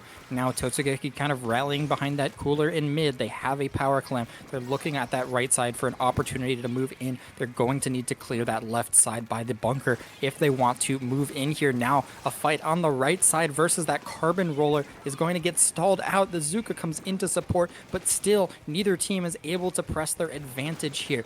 What are they going to do? Totsugeki stalls long enough for the crab tank to come out. The picks go flying, and still Totsugeki managing to survive and just stall in mid throughout this whole situation. Man, it's just so hard. They just have to have communication of where this carbon is at all times, but just the map geometry gives the carbon so much natural cover. And then just when they are out in the open, the Zuka comes out and is able to get a nice clean double, and that is a wipeout. And now we see the crab just way pushed up. It's going to really just lock these members of Totsugeki in their spawn. Able to take out one of them. Looks like May able to, well, it's going to stall out before Bebop. Bebop actually is going to be able to get the kill. We see more clams just coming in once again, and now this is a dangerous situation here. They're going to have to stop this push soon, or else we're going to see a KO. Yeah, just a few more clams come out. Only 1 member of Spark Celadon is still alive. They need to keep an eye on them. Where are they? Are they flanking on the left? I'm a little bit nervous about that. They were not. Okay. They had an idea, but they were not close enough to get it in. I was a little bit suspicious there, but they have a power clam for a potential next push. Their penalty is pretty big, but not enough that it's not an option, but still. Spark Celadon is losing some ground here. They got multiple members taken out in mid. Totsugeki able to find a few picks, but still, every time it looks like Totsugeki has an advantage. They get 2 picks there. Suddenly 2 members get taken out by Spark Celadon, and it's just been very difficult for them to get back into the middle of this map here. Now with 20 seconds left, they are going to need to make a move, clear out that dangerous carbon roller who's been sharking them the entire game, and that could be the start of it.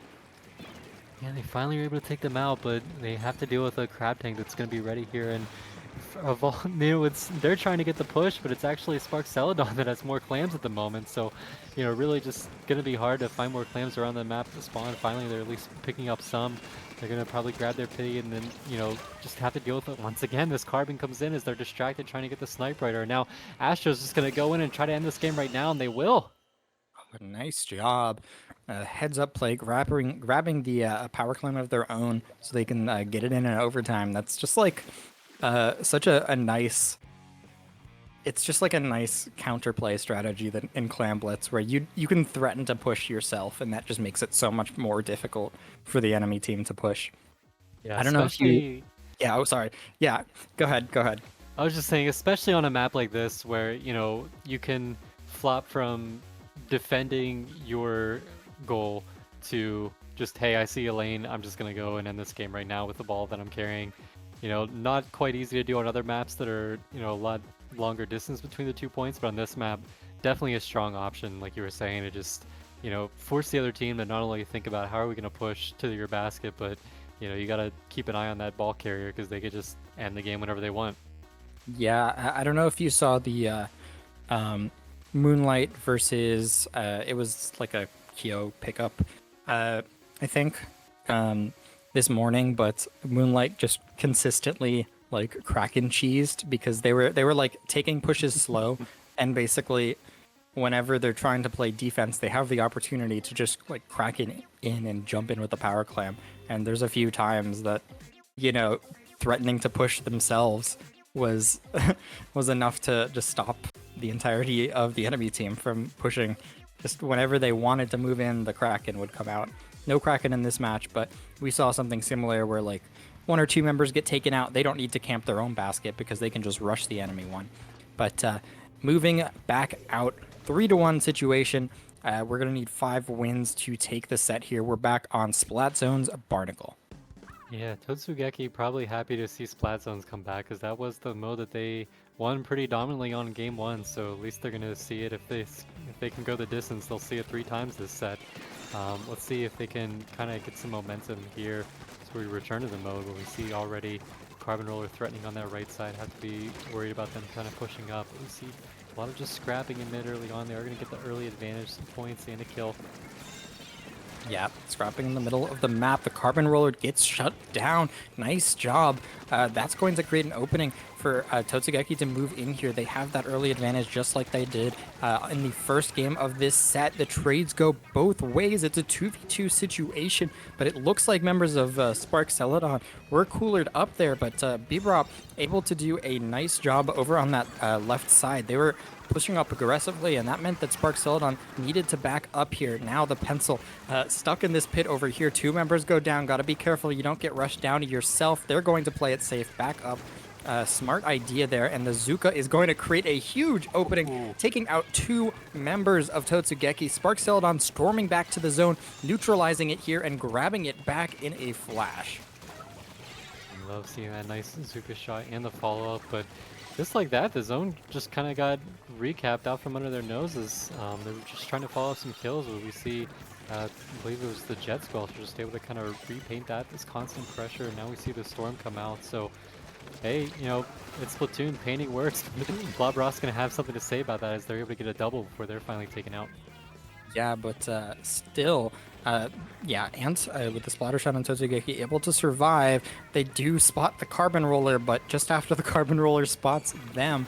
So the specials are going to come out. They're flying for Spark Celadon. The Zukas come out on both sides, but it looks like they're going to hit a blank mostly for Totsugeki. They find 1, but not enough to stop Spark Celadon from getting a commanding hold of the zone here. And now the clock is ticking for Totsugeki. They have a cooler online, but they don't have anything else. They're going to try and gonna need to push in against a very strong Spark Celadon team. 1 member gets picked off a little bit far forward. So now with Totsugeki pushing in on that left side, Crow's gonna sneak in on the right and find a pick. The zone gets neutralized, but is that going to be enough? It looks like the fight is ending up going in in Spark Celadon's favor. Crab is coming out for Crow. If they find the opportunity to use it here, it could be huge at stalling the zone for Totsugeki. Only 10 seconds remain. Yeah, this is big right here. We are going to see it go to neutral. Can they get the cap? They are going to be able to, so the game will continue here as Totsugeki, with a last-ditch effort, so to speak, able to not only get the zone, but get a full wipeout. Now it's their turn to play defense here. Yeah, it certainly is. And, I mean, with the doubles shots with Zukas there, they need to be careful, or you know, just have their eyes on the targets for Spark Celadon. Both the Zukas come out, but neither is able to find one just yet. Spark Celadon is able to find 3 with their Zuka coming in on that right side. Blob Ross coming back in. It is now just Bibrop in the zone, stuck in the enemy ink, and Spark Celadon just, they just consistently are getting back into the zone and finding so much off of their specials. Yeah, these Zuka shots are really coming in clutch for them right now. Using one to retake the zone, and then using one on defense to just kind of keep these members of Totsugeki back into their base. And now the Crab just further delaying it out. So really, we're going to have to see this Zuka's going to have to come up big here. We see one shot, two shot, not quite able to find anybody. Can they get one on the third? They're not going to be able to. So now just going to have to go in with what they have. We see the rain come out, but it's not really going to affect the zone too much, so they're not going to be able to do too much with this. It's just need a few more ticks to end this game, and it looks like Spark Celadon is going to be able to hang on and take game 4. Or game 5, sorry. Well, that was a close one. The zone was like nearly flipped at the very end there. The rain almost had it, but the members of Spark Celadon that were like on that stack holding back Totsugeki just really did so much. They kept those members away from the zone and not painting on it. So now Spark Celadon, who I believe was the team, or sorry, they are the team that was 3-1, right? Or were they 2-1? I thought Spark Celadon was the 1-3 team in this. Oh, matchup. that's right. Okay. That's what I thought too. But okay, the label just kind of messed me up there a bit. But yeah, that's actually kind of crazy, right? The 1-3 team is now threatening to put Totsugeki out of commission here because they're going to need to win this if they want to make playoffs.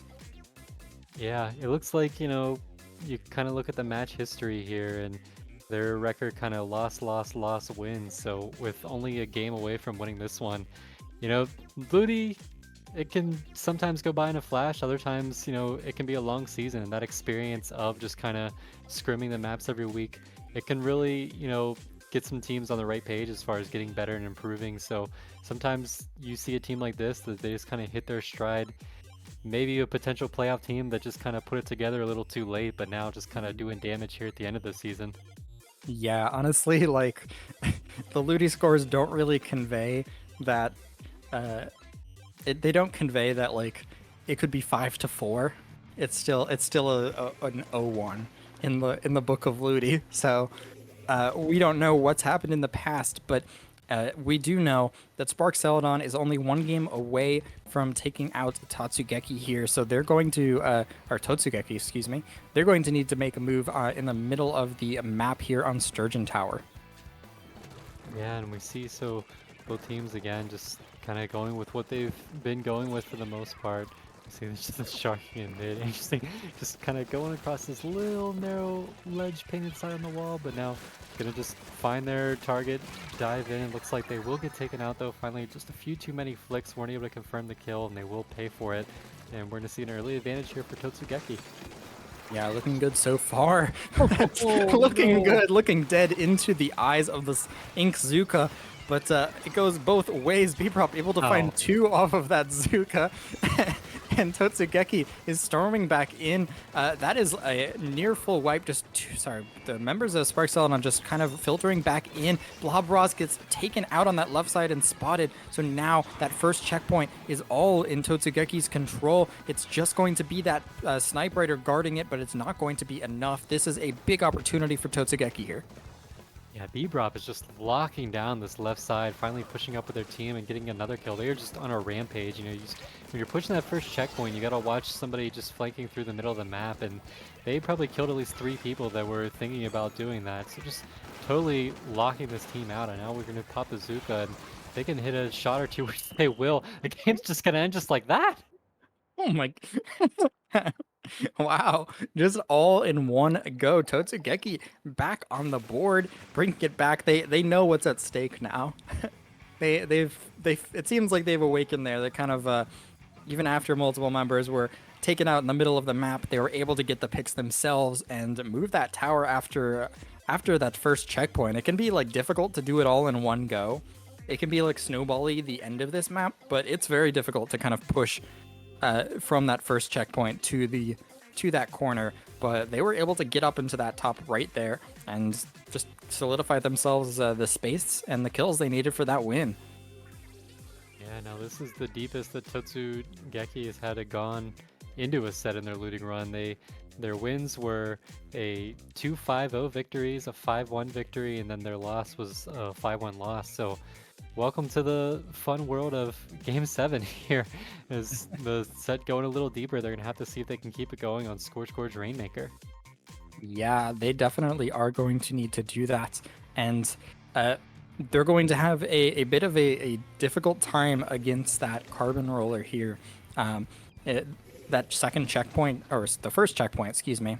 I don't know why I'm thinking in like tower control terms, but yeah, that checkpoint there is difficult to get through. Roller can thrive there, as can that Tri-Slosher from Jimmy. They've been playing mostly the supportive style with it, bringing out those coolers, but it can certainly do a lot of slaying over in close quarters there, as Totsugeki is going to find the opening pop and some nice paint control early in the game. Yeah, we do see the Zapdo down on this left side. We see two members of Sparks Celadon just kind of pushing in. Now I'm going to stop for a cooler before they begin this opening push, but the Zuka coming in strong from Man here, able to get a nice pick there, and then going to push in, take out this carbon roller. So now the Rainmaker just going to have to stall. They are able to get some kills with it though. Yeah, they're able to find a few. Spark Celadon is going to be the first team to grab that Rainmaker. They are able to spot out Jimmy over by that pillow, and that's going to let them move that Rainmaker onto the plat. They get chased down and flanked, though. Very nice job from Ants. They dropped in on that left side. That's going to stall to push a considerable amount. No longer easy first checkpoint, and that bomb's going to do even more. The Rainmaker stopped dead in its tracks, and Totsugeki able to get back on their feet. Yeah, super timely picks early on here. Totsugeki able to just stop this first checkpoint, but again, a 3-down situation. I don't think they have the hero play in them to stop this checkpoint. It's going to go into Spark Celadon's favor. They need to try to get some control back. We do see the Zuka come out. Doesn't look like it's able to find anybody though. We see the Rainmaker still pushing ahead. It's finally going to get taken out. And let's see if the push can continue. Crow just on this side. Can the members find him? It looks like another member is there to help them out. Of course, who else but Blob Ross? But they will get taken out as well, so that'll likely stop the push. But it looks like actually they are going to sneak in for a few more points here. Yeah, nice job with that the sneak there. I was kind of keeping an eye on Crow's win button there. The Crab Tank not able to come out in time. That could have caused a lot of damage. But Spark Celadon with a nice push. 36 is a good amount of points. You feel pretty comfortable defending it, at least until the enemy team grabs that checkpoint. So now the Azuka comes out on one side, actually, but it gets taken out immediately. So Totsugeki is still just on their feet. They're going to need a push, and they're going to have to start by pushing over towards that first checkpoint. The rain's going to come out perfectly in line with that checkpoint. Here we go. Jimmy moving over on that right side with the Zuka. They do get taken out. Blob Ross as well as Astro on that Snipe Raider, just locking down the middle of the map. Some nice picks, not just farming cooler, able to find some nice picks as well, finishing off what their teammates started, looking for even more out of that. Oh my god. Yet another pick, grabbing the Rainmaker too, and Spark Celadon has been back to I guess what they looked like in the previous games, but they're going to need to do a lot of defense here, because despite all of these kills, the Rainmaker is still stuck here. What are you doing? His kill streak is wild. Oh my gosh, we saw Astro a lot in this set, just being very valuable, providing pain, providing coolers, providing jumps, but you know, not happy with the teammates getting all the glory, decided, hey, I can put together a highlight reel myself, and this is just a masterclass in what you want to see from a Snipe Rider player on Rainmaker.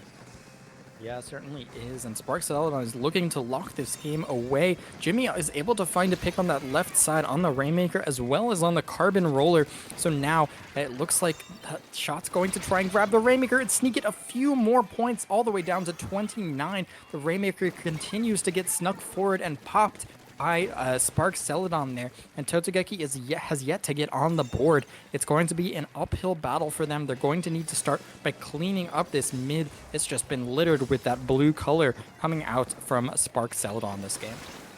Yeah, we see somehow just survive the Zuka shot, able to take out the Zuka player, but now we have a crowd just raining all kind of ink from top mid, but that'll finally end. We see the burst bomb come out, and then eventually they're going to get taken out. So here's an opportunity. If they can, again, we're seeing so many picks with our Rainmaker. These Rainmaker carriers getting it done, not being a liability for their team here. Yeah, but look, Astro was able to back out alive. That Sniper Rider is going to be important to stop members from grabbing that Rainmaker. Here we go. Bebrup on the Zap is able to grab it. That's going to force members back. Blobross looking to sneak in, but not able to find it. There's 2 members down onto Spark Celadon. There's an open path, except for the Sniper Rider. They sneak it forward a few points, all the way to 40, looking for more. The Rainmaker goes down, but they have an opportunity to pop it and continue here if they're able to find a few picks.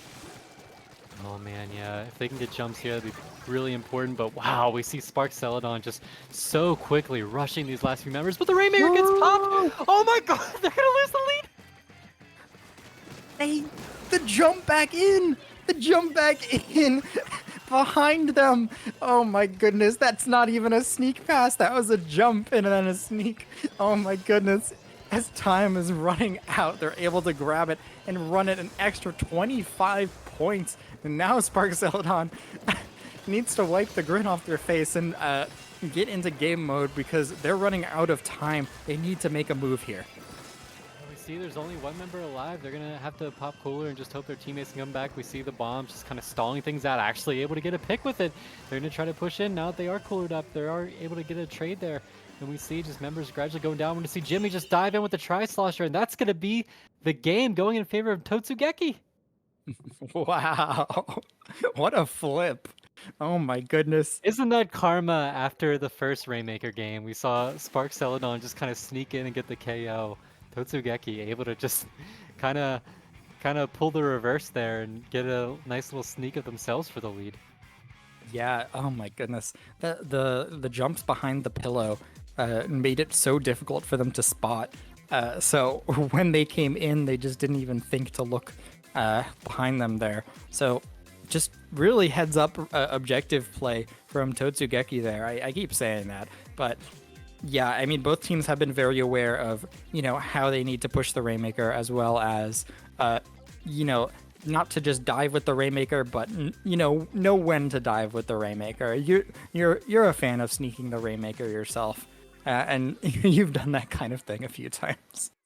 Oh yeah, you love to see it when there's just that opportunity there. It's sometimes you gotta just get these wipes and get these pushes, and then they respawn. You gotta wipe them again, and other times it's just like, hey, the points are in front of me. I'll gladly take them. Yeah, oh my goodness. Just, you can't ever keep your eyes off of that objective.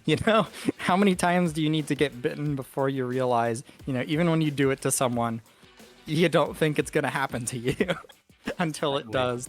But I'm kind of happy that that's happened because it means we get to see more of this set with a potential 2 more games if Totsugeki is able to find this next one. Clamblitz was Cramblitz on Clableg. Excuse me. Clamblitz was a pretty strong game from Spark Celadon last time. So hopefully Totsugeki's able to, just kind of do what they need to do to get in here. That Jet Squelcher is going to have to contest with that Sniper Rider. The long range weapons are going to have a difficult time here.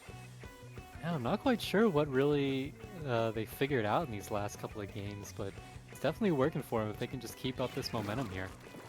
It certainly is. We haven't seen too much out of the Carbon Roller the past few games, but here comes Blob Ross, just able to find a nice pick on that left side, opening things up for Spark Celadon, sneaking in with the Ninja Squid, able to chip some members, not able to find another just yet, but they do. That's the Jet Squelcher 2. Another goes down from the teammates. It's been all Spark Celadon. They nearly have a full wipe here. The Slosher is able to finally get a trade, but it looks like this is just all Spark Celadon. They have 7 clams online and are not able to get a push as a result, but they do manage to maintain some control in mid at least. Yeah, we see, again, just, kind of just fighting in mid. At least the clam economy is on Spark Celadon's side. We see some more picks coming out here. Are they able to finish off this Slosher? No, would have been big if they could have, but Jimmy just able to survive, and that's going to delay a push for a while as we see more members of Spark Celadon go down. So here's an opportunity for Totsugeki to kind of retake mid, but they have to deal with this crab tank on the grates. They are able to shred it though, but another member goes down through mid. We see Astro again on this pencil making some plays. Yeah, some nice shots. They have a lot of distance in mid to make use of that Sniper Rider's range there. Looking for one on top mid, not able to get in though.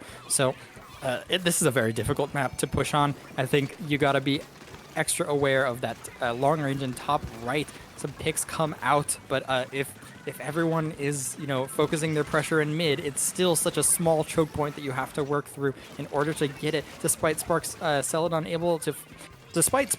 being able to find a few picks here, they're still on the back foot. Two members end up getting taken out because they all grouped up on that one side. This game's been very stally so far, but Totsugeki with that rain has a good amount of control and are looking to get something started. It could begin with the shot sharking over on that left with a Zuka or a triple ink strike.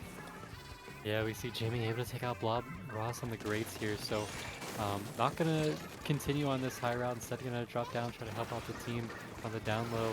We see the Zuka come out, not quite able to find anybody yet, but we see they're just slowly working their way towards the basket. They're going to have to wait out this crab tank for a bit first. Will they kind of consider this flank option on the left, or at least kind of keep in position near it in case the opportunity presents itself? And the opportunity just did present itself as we see a nice double from Bbrop. And will that be an opportunity for them to finally push and get some points on the board? We're halfway through and nobody has scored. Yeah, and I mean, this has just been Astro locking it down. I don't know if they've died, but they've just kind of been staying alive up there on that top right, able to find some picks and just force members of of Totsugeki back. So despite all of Totsugeki's efforts and all of these Zukas coming out on the left side, it's still been an uphill battle for them. They're just fighting uphill at the entirety of Spark Celadon. They need to kind of come from multiple angles here. They're looking on that left side, which they haven't just yet. And here comes Jimmy over on that right side by the grates. That's an opportunity that I think are something I was waiting for them to try and do this at this point in the game. Not able to find anything there, but the picks just are going both ways. Unfortunately, they're going to have to stall out. Totsugeki still just gearing up for a push that has never come to fruition. Spark Celadon has so many clams waiting in the wings. They just need an opportunity to move in with them. Yeah, I would have liked for Totsugeki to make a ball there. They kind of had members kind of poking either side, but they didn't have a ball in their possession to, if somebody did finally poke through, to actually take advantage of that. But looks like it's just not going to happen for them, as they're going to lose this early control they had. It's going to, now we see 20 clams on the side of Spark Celadon here. This is a dangerous situation here. Let's see what kind of route they try to push in with. Yeah, one member going down is going to make it a little bit more difficult. Two members taken out. Both of these teams know not to, stay in so far that you get entirely wiped, because those counter pushes can bite you in the butt here. Astro trying to get out. They go down. Totsugeki able to find a 3 members down situation. They don't have a ball online. They have a lot of clams just sitting in the middle of the map, but they haven't been able to make much happen just yet. Looking for more. They're looking for a way in. The carbon roller is waiting for them over in that top right, but I don't know if they're going to spot it out. They don't. Blob Ross is able to shut down the push. It's dead even. This is looking like Muscle Forge Fitness clams or mincemeat clams all over again. They're under the basket. They're looking for a jump from their team. One power clam will be enough to do it. They try and get the jump in, but unfortunately they get backed up here. The ball on the other side though. Doesn't go down. What? The counter push again. Oh my gosh, what happened? It looked like Blob Ross was trying to set up a jump, but whoever was holding the ball for Spark Celadon ended up getting taken out, and somehow Totsugeki was able to make a ball. So we see very a la mincemeat clams here. One push is all it takes, is now overtime winding down, but it's not going to be enough time for Spark Celadon. So Totsugeki storming back in this set, and we're going to go to game 9. Yeah, we do have a game 9, bringing it all the way back from 4-1. Totsugeki is just able to win these last 3 games. I did not anticipate yet another sneak push with that power clam. Yeah, they just were able to just get behind the enemy team, and we saw, like, while Spark Celadon was just focusing so intently on the push of their own, all they needed was a jump. They were focusing on a jump of their own to get in, but a jump of the enemy team was all it took for them too. And just, man, very smart objective play coming out from both teams, and we do have a very exciting game 9. on our hands. Yeah, that entire game just basically broke down from the teams got sick of fighting a 4v4 in mid, so they're like, let's just fight a couple of 2v2s in each other's spawn and, may the best team win. And it was Totsugeki that was just able to take out the ball carrier, form a ball at their own, just right there with, only half their team there making it happen. Just craziness. And we're going to end it off where I feel like a lot of scrims in this game start, which is Splatzone's Hagglefish. The old classic. Yeah, sometimes I when I'm looking for maps in the lobby, I spend so long looking for Scorch Gorge because I don't realize that it's the first map. It's like the Splatoon 3 map, except Hagglefish is actually the Splatoon 3 map. This is like the mode for Splat Zones. It's the mode for everything, to be honest. So we're going to finish it off here. Both teams bringing out their best, and now we're going to be moving into the middle of the map with pretty much the same exact things we've been seeing all game. Who can do it better? Yeah, triple LDE for Totsugeki, so not going to be concerned at all if they find themselves behind early in this one, but hoping it doesn't come to that as they're actually going to get the early advantage. Just a couple ticks off the board as we see the zone just being contested. No kills from either side yet. We see the Zuka come out and is going to get one. So one member down on the side of Totsugeki. Will that cost them the zone? Not if they have to pop their own Zuka, but it's not going to be able to find anybody. So now we see the members of Spark Sedelian just kind of marching through this zone that they've gotten control of. And not able to get too much control though, as we see again finally Blobross causing some havoc on Totsugeki's side. They are able to finish off the slosher, and now we see members just kind of pushing in slowly, working their way up this map.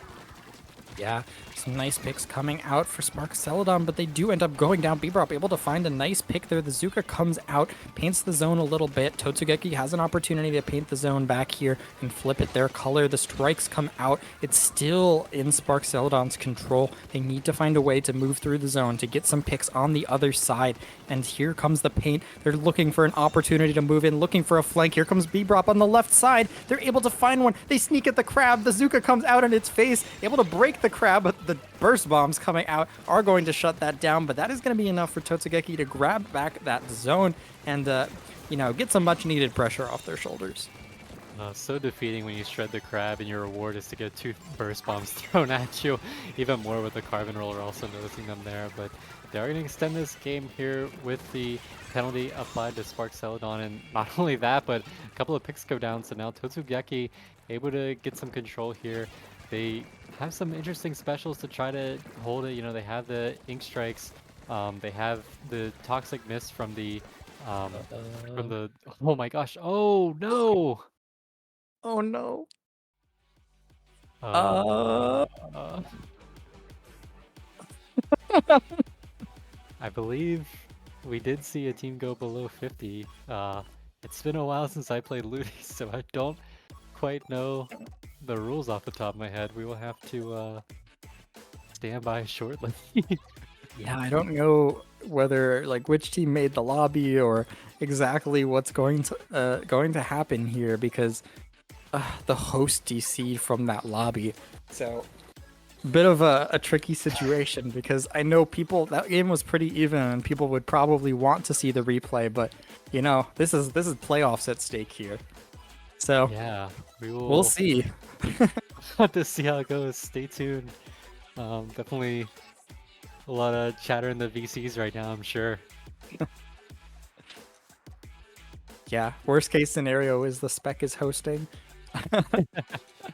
But yeah, this is, they had to wait until game 9 because otherwise it wouldn't be nearly as dramatic. Yeah, I was reading through, I kind of noted how this was the longest that Totsugeki has had to go through a set, but this is not Spark Celadon's first game 9. They actually took Solaris to a game 9 back in week 3.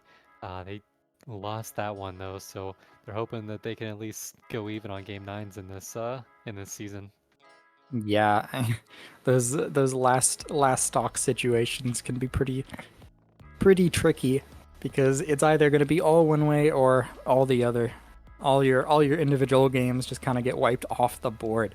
So Totsugeki again is looking for an opportunity to get into playoffs. If they win here, there's a decent chance that they make it in. If they lose here, they will likely not make it. So big opportunity for them here. Now, I want to see a replay. I hope we see a replay. Yeah, it looks like at least our spectators rejoined the lobby, so a new lobby at least has been created. So things are looking favorable right now for us to get to see another crack at this game 9 here. Again, would really like to see that, and you know, Totsugeki just really storming back in this set. It'll be interesting to see if they can finish the job, or Spark Celadon can kind of play spoilers here. You know, you mentioned Totsugeki kind of fighting for this playoff spot. It's kind of nice in a way to, you know, if you are going to make it into playoffs, kind of see how your team can deal with some adversity. You know, if we go down early in playoffs like this, can we stick to our game plan? Because we see they haven't really adapted their comp all that much. But just, you know, stick to the game plan, be confident in that, and, you know, just kind of sharpen yourselves with this adversity. Yeah, I mean, they've been battling for their life since game 6.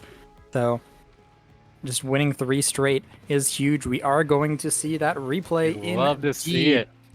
And now the final time on Hagglefish Zones, we're going to see these teams face off 4-4 game 9 situation. Which team is going to be the one that comes out on top? Yes, it was Spark Celadon that was able to kind of get the early point advantage, but when we left them, it was Totsugeki that had controls, so they were chipping away at that lead. We'll see if teams are able to start a little differently. It is going to be Totsugeki that gets the first pick this time around. It's like just rolling that bomb, able to get something done around those corners, and they are able to at least cap the zone here. We see the Zuka come out, going to try to face off this Crab Tank. The Crab Tank is going to win that matchup though, so again, just we see the jumps back in. They were cooler luckily, so it is going to be just kind of stalling around in mid, waiting for an opportunity to push in. Yeah, looking for something, but the sides are going to be guarded a little bit better this time. Both teams are wise to what each other can really put out on this map.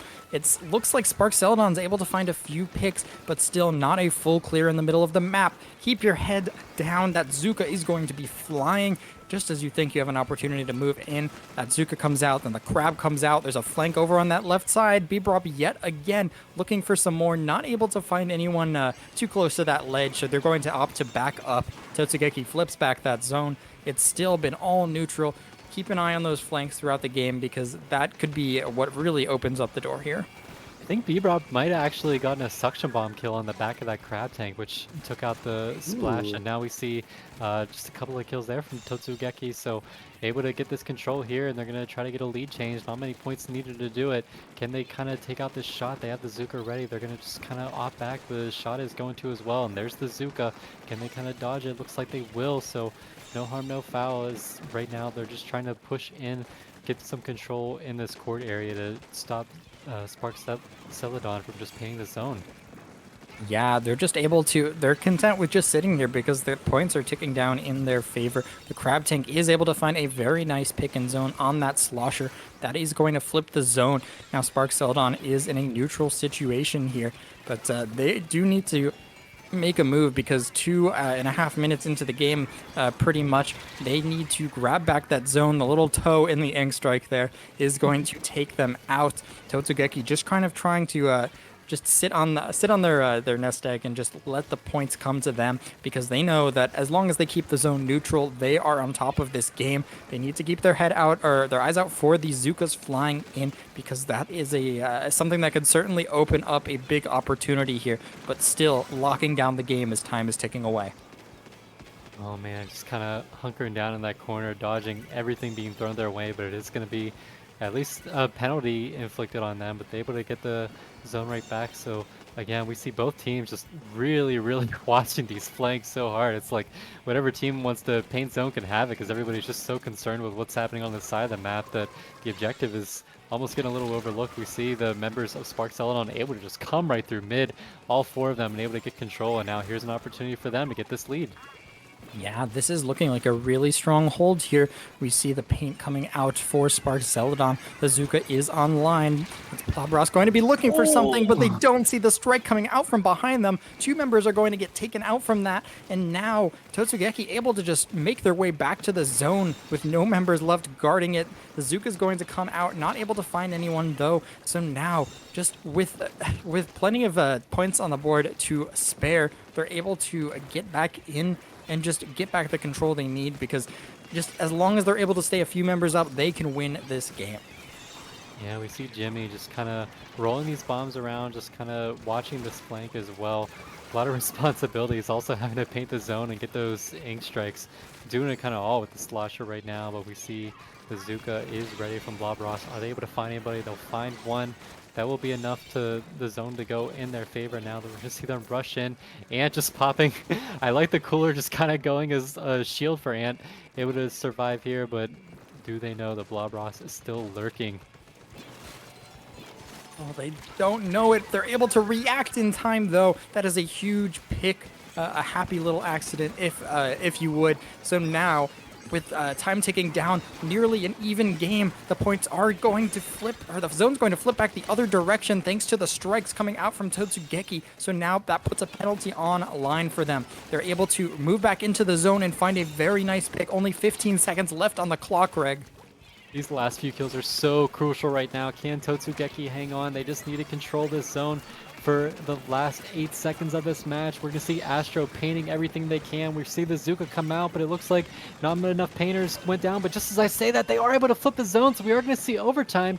And there's not much of a penalty for Spark Celadon. If they get a couple of picks here, it is going to go in their favor. We see, oh, it looks like some members go down, so now it's a scary situation. Everybody's just going down all over the place, but it is going to be Totsugeki capping the zone and taking the set. Wow. Nice, just incredible comeback from them, winning 4 games straight and potentially punching their ticket into playoffs with that. Just look at that resilience coming out from them. Incredible job. And so now I love close sets. I don't like playing in close sets. So now Totsugeki making things very complicated for the residents of Div 10A Group F now as 3 teams join the 4-1 club. So we'll be interested to see how the tiebreakers work that out, but man, they had their work cut out for them to get there here. Yeah, just they battled through so much after losing a few games and just able to claw their way back and grab them. And Spark Celadon just had so many opportunities to like lock it away, and then they just got out clutched by Totsugeki so many times throughout this set. But really incredible job, because Spark Celadon did not look like a 1-3 team whatsoever. Yeah, they were looked very strong throughout the set. We saw, I'm always looking out, seeing what my shot players are doing, and Bebra up there at the very end, they went on that flank route, which ballsy move when your brain is telling you paint the zone and we win, paint the zone and we win, to go on that flank. But we saw that flank drew the attention of 2 members of Spark Celadon, and just the rest of their team members on Totsugeki was able to just cap the zone with that. So really smart play there. That's trusting your teammates to say, hey, I'm going to do this, and I know you guys are going to be there to play off of it, even if, you don't get kills out of it, which didn't. It was just that a little bit of attention being taken away from the objective was just enough to cap the zone and take the game. Yeah, I mean, everyone was staring at that objective, because that's the lifeline for Spark Celadon. They didn't have the lead. So just a really smart move overall, and great team play there on the flank, as well as just knowing their win condition throughout the set. They're able to sneak the Rainmaker and just knock out on tower, and just maintain control of the zone without risking too much throughout the set. Yeah, what could I say? Hats off. Absolute banger of a set. So we'll throw it back to Dynamite Central here. What did you think of that set? I don't have a lot of words to say what I just witnessed. Like, oh my goodness. It was like Totsugeki was down like 1-4. Spark Celadon was putting on a performance. I thought that it was going to be like game 6 and Spark Celadon was going to take it. But then Totsugeki coming out of nowhere, going ahead and just like pretty much almost reverse sweeping the entire set. It was, wow, it was a roller coaster. Oh, and don't forget the nice little DC that brought us to game 10. That was also a pleasant treat. But, yeah, oh my gosh. That's all the thoughts I can really say right now with the time that I'm allotted. We do have to hurry up and move things along because we're already have to get the next match set up. But real quick, from you guys, where can the lovely people on twitch.tv/Splatoon Tourney find you guys? All right, you can find me there. Yeah, 8bitfusion underscore on Twitter, 8bitfusion on Blue Sky, and Twitch. Where can they find you, Greg? Yeah, right there. What is it, Greg, on Twitter and Twitch at twitch.tv/Gregaroo Live. Come hang out. And yeah, thanks for having us. Glad we got an amazing set here today. I'm glad you guys got to commentate an amazing set as well. Thank you guys. As for the rest of you in the audience, we do have one more match. And that is going to be starting really, really shortly. What the Scallop versus the Wagon coming up next. Don't go anywhere. We will be right back after a few minutes.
All right, everyone, it is time for the last Ludi set. We've got everything ready to go. We've got the room up. We've got our final teams and everything. But joining with me for this magnificent set, Div 11 set of What the Scallop versus the Wagon, Nito and Mothman. How are you guys doing tonight? Well, I'm doing all right. I wasn't looking forward to commentating on my own, but no sign of Nito here. Ah, I've been here the whole time. There he is. I have appeared once again to bring you some more Ludi that happens to be tonight's. And tonight, the final set of the night, we've got What the Scallop versus the Wagon. Two 4-0 teams looking to find themselves in that sweet little 5-0 spot. Both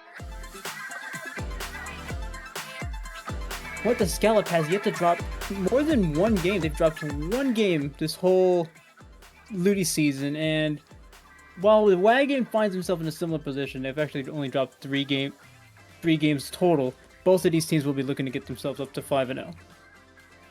Yeah, there's a lot of pride that comes with going 5-0, and if I recall correctly from the days before I was retired, I think if you go in at the top of your group, you have a little bit more of a favorable outcome in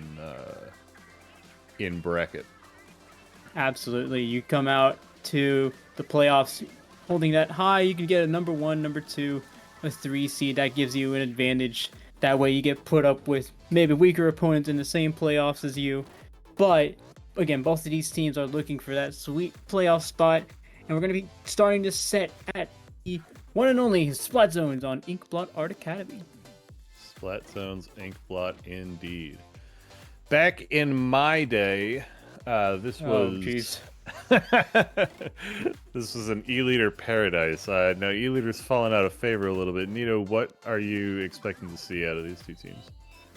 Well, you say E-liter and you say how it's fallen out of the meta, it's fallen out of usage. I think it's going to be Ballpoint, just because Ballpoint seems to be the heavy favorite here, but only because you have the same advantages that E-liter brings you. Normally, you would try to counter that E-liter try to counter the Ballpoint with the E-liter, but the Ballpoint and what it's able to produce here in both the specials and its favorable inkjet, which I'm sure are aware of how good that does nowadays. We're gonna see how good that does actually. Now that we're heading into game one, that's gonna be what the Scallop in the orange and the Wagon in the blue. No ballpoints, no E-leaders. It's going to be a short-range slugfest in game one. Wow. This is also one of the things you'll see in today's meta. It's a lot of shooters, and you'll see double Inkzuka coming out from What the Scallop, and you'll see actually a triple coming out of What the Scallop. That's 3 players down. That's a delayed wipe for What the Scallop as they get things going here. The perfect start for What the Scallop. They can get, they can start to take control of the Wagon's plat, and they can station Toxic Yuri there up on the top mid, just waiting to use their Inkzuka. And speaking of which, they have 3 Inkzukas, 2 have been launched. I think they're starting to daisy chain those Inkzukas. In fact, they popped 2 of them together. That's 2. That's a double now for the Wagon. They're going to get taken out, though, by the Ultra Stamp. That also gets taken out in response. You're going to need to watch out for that ink brush, because that ink brush can do a lot of damage, especially on a map like Inkblot, where you can get a lot of flanks going. Yeah, Inkbrush is definitely one to watch out for, but the Wagon coming out with Inkzukas of their own, taking 3 down against What the Scallop, and they're going to get a chance to respond to the 18-point push that What the Scallop put up first. Notice that Ultra Stamp was the push that they needed to get things going here in game 1. The Wagon finally getting control of the zone. Here comes Toxic Yuri with what I think must be one of the most fantastic names I've seen on stream so far. And there's also a single on the on the T-Tech. That means there's not going to have any tri-strikes with them, but they do have 2 specials ready. There goes the Ultra Stamp. They're going to need to watch out for it. There goes right behind this player on the block. There went the Ultra Stamp. Might have taken out the Tri-Nuvo. Here comes the Ink Strikes as well. Ooh, they successfully pulled off the flank, but couldn't lock on their aim fast enough to get the kill there. That's going to lead to a zone cap for the Wagon and possibly a chance to get some good numbers up, but they just can't seem to get What the Scallop off the map. If there's one thing what the Wagon is able to do so far, and what they're able to do pretty well, that they're constantly disrupting What the Scallop, keeping them on their toes, keeping them on their feet. But looks like What the Scallop, what they have in their favor is the ability to wipe out 2, 3, maybe even 4 players at a given time, and that's doing a lot to slow down the Wagon and how they've been able to disrupt What the Scallop so far. Yeah, the triple Trizuka from What the Scallop has just been oppressive. Every time it looks like the Wagon is going to get a foothold in the game, somebody has Zuka to create an opening. And here comes Storm, and probably just shorthand for stream. But here comes a Tri-Slosher, able to take down 1 player. That could have been very dangerous for the Wagon. But it looks like What the Scallop hangs on, not for long though. The Stamp is going to keep a bit of paint down on the zone. Might take it a little further, able to wipe out Draco as well, making sure they don't have those Zukas online for when they need them. Yeah, 4 players down is a great chance for... I think this is the first chance that the Wagon has really had to try and take control of the Scallop's plat, but this last 2 players are getting pushed out, and they're going to have to back up onto zone to defend it. And there we go. Look at that. Beautiful Inkzuka shot there from kill. the Inkzuka. That's something you're going to notice a lot, especially in these upcoming streams. But for now, the Wagon, what you're noticing from them is that they're going to take a few more points off the board. That's the penalty points taken away for the Wagon, and that's the lead increasing, and they're just getting ever so closer to that lead. 13-2 remaining. There's 3 players down. Can they get the remaining player? That's going to be the wipeout for the Wagon. Great job there as they're able to wipe out the Scallop, make them say, "What the Scallop? We lost." Good job to the Wagon for winning game 1. All right. The Wagon has now doubled What the Scallop's tally of games lost for the season. We knew this was going to be a heavyweight matchup. At the beginning of the game, What the Scallop got that push to 18. I was worried we were going to see a quick 5-0. You know, you can see all kinds of skill disparities in Div 11 because it just kind of ends up being the place where there are teams that we don't know about.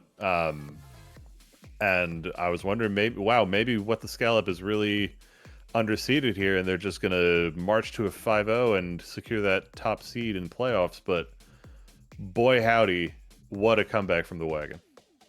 And you were mentioning back in my day earlier. Back in my day, those div disparities were pointed out by putting Makashira in the lower div. And look at where Makashira is now. So, you know, there's that example. But so far, the wagon has been able to do so well, making sure they keep What the Scallop on their feet. There's times when What the Scallop isn't able to form a coherent push or cohesive push enough to get the wagon out of the zone, but we're gonna see how this plays out in a mode where maybe the objective isn't as easy to push here. It's going to be tower control on Museum D Alfonso.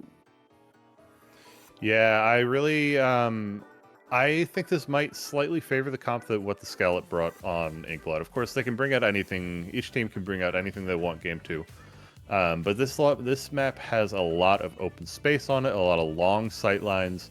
Great place to be playing Squeezer. Great place to be playing Inkzuka. What the Scallop maybe at a little bit of advantage in this upcoming game. What do you think? I do believe they might have a little bit of advantage here just because they have more paint to which they can use their specials to their full advantage. But the wagon still has the ability to disrupt, and with a map mode that doesn't come from Splatoon 3, they still have a lot of opportunities to flank inwards. So there's still an advantage I would give to the wagon, but What the Scallop is going to have more opportunities to do things here, as actually bring out the Neo Splash. That means more paint for them, and then Luna Blaster, which means they keep the stamp, but they do have the ability to poke above ledges. Yeah, what the wagon is going down early again, just like last game. What the Scallop is squaring up for a strong push at the beginning of the game. But what I like about the comp from the wagon is there are 3 suction bombs and a blaster. Every single weapon has something they can always use to affect tower. Here comes the hammer from the Luna Blaster here. Let's see what value they can get out of it. I mean, the wagon, so far, I think they've been making some smart changes to their comps. I mean, you That's mentioned a quad from the Luna Blaster. Great job there from the Luna Blaster. My goodness. Here's Jay able to clean that up as well with their own pick. But, I mean, like you said, there's just a lot that the wagon is offering that What the Scallop hasn't been able to respond with so far. I think the wagon and what they're able to do with their comps, knowing that it's tower control, knowing that as long as they have tons and tons of bomb pressure, not only can that stop the other team in defensive positions, but it can also stop them in pushes like this, where they have a few specials ready, but they got to checkpoint 2. Is that one? That's I think it's the second one. There we go. Both teams even on checkpoints, but even on checkpoints and even on players, we are approaching the halfway mark of the game, and the wagon has a small lead here, but they haven't even touched the second checkpoint. It's looking very even. Yeah, and the most important part about Splatoon, the most important part I think these teams might find out in the next 3 minutes is that no lead is ever safe. There's the Ultra Stamp, a nice throw there. Can they take out Toxic Fury before Toxic Fury takes them out? That's going to be a bit of a trade-off there as both teams find themselves 2 players down. And if I have to say Toxic Fury again, I don't know what I'm going to do with the rest of my rest of my commentary career. But there is 2 players down. Jay now left to their own devices. George has a Trizuka ready to attack with. Jake is able to respond. That's a wipeout. And both teams find themselves in a similar position as earlier as they look at another neutral battle, but with What the Scallop pushing forward. Great job from that Zuka user to trade there. That could have been a lot different. That could have been the end of the push for What the Scallop, but since both players there went down, What the Scallop gets another crack at this checkpoint, and they clear it. That's huge. Like you said, no lead's ever safe, but a checkpoint lead is a whole lot safer than a lead with no checkpoint.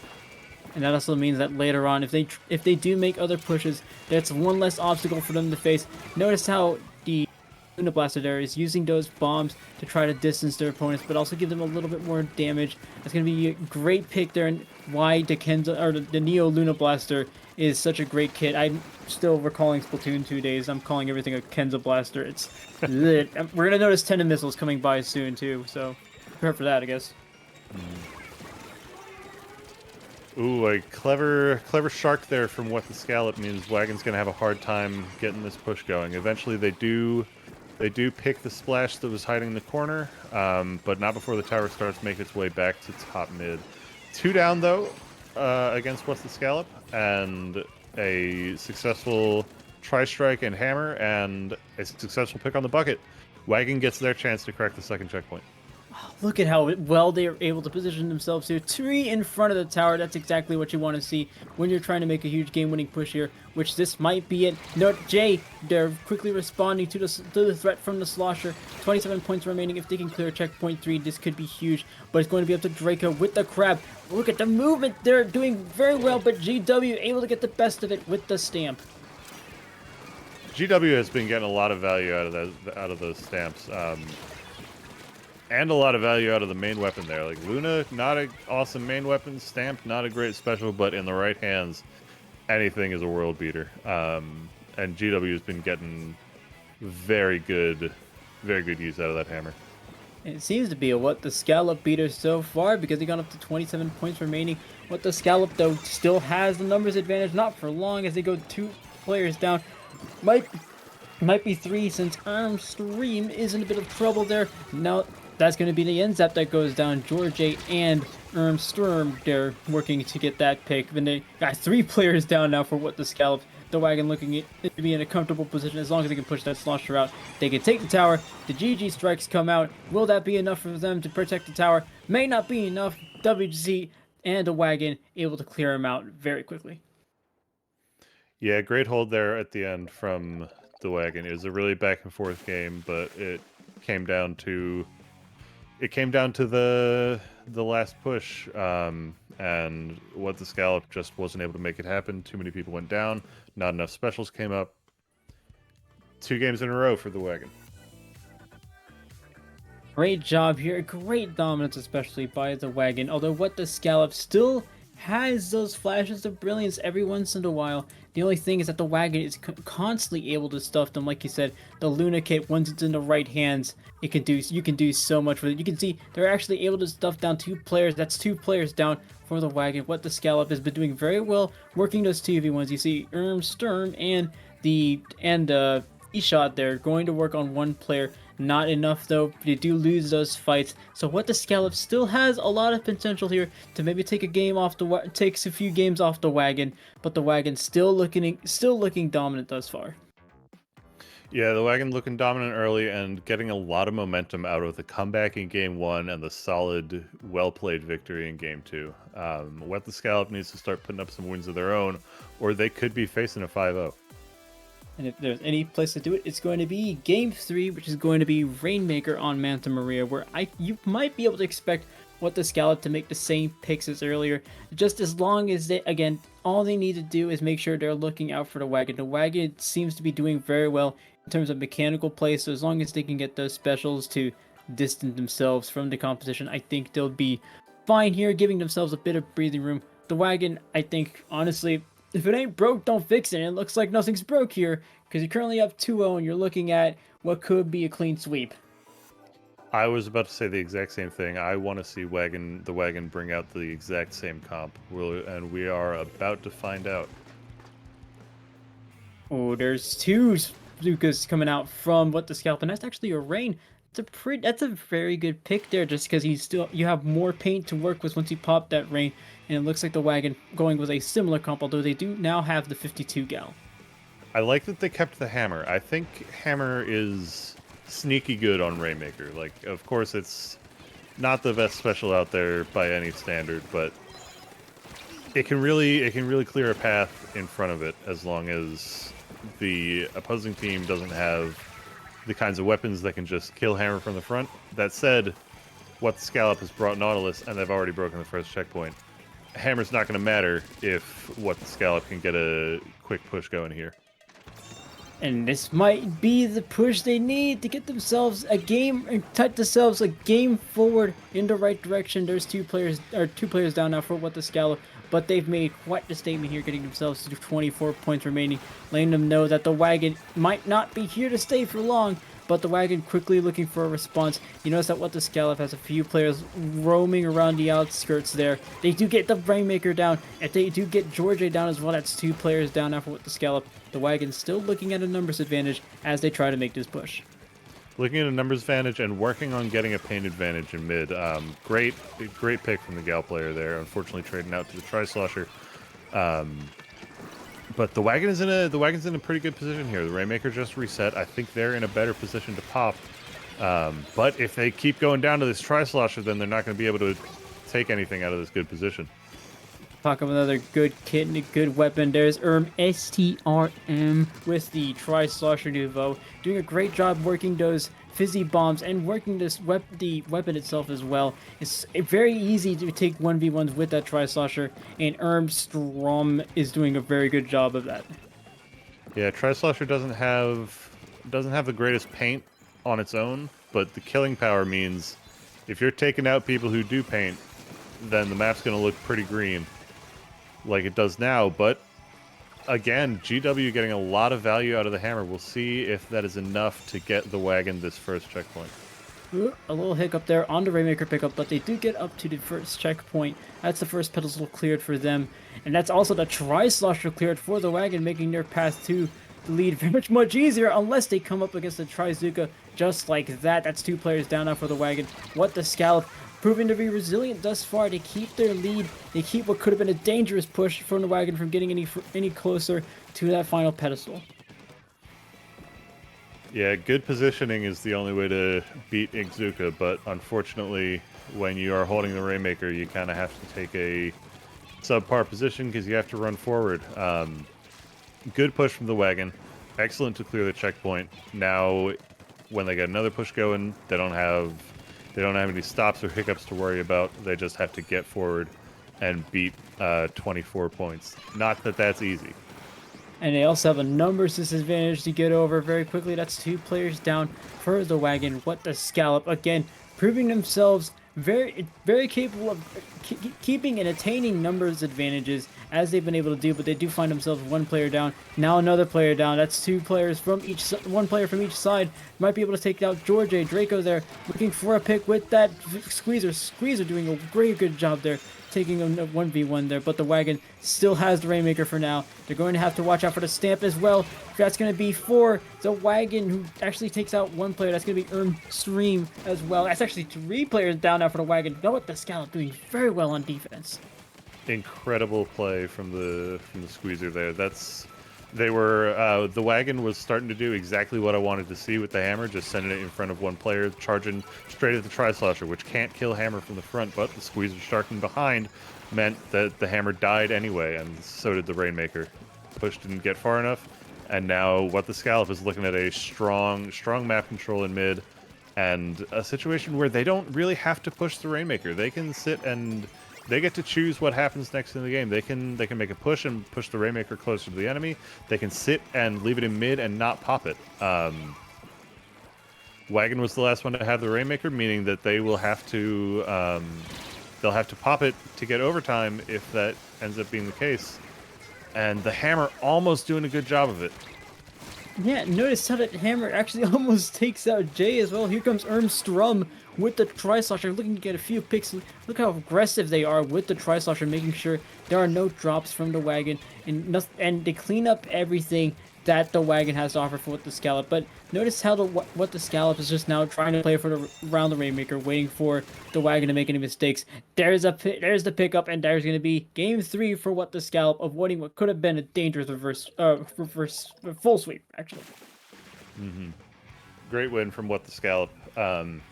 They got that big push early, which was what they've shown they want to do. And this time they were able to maintain it. Game 1, maybe they got a little bit staggered trying to get back into mid.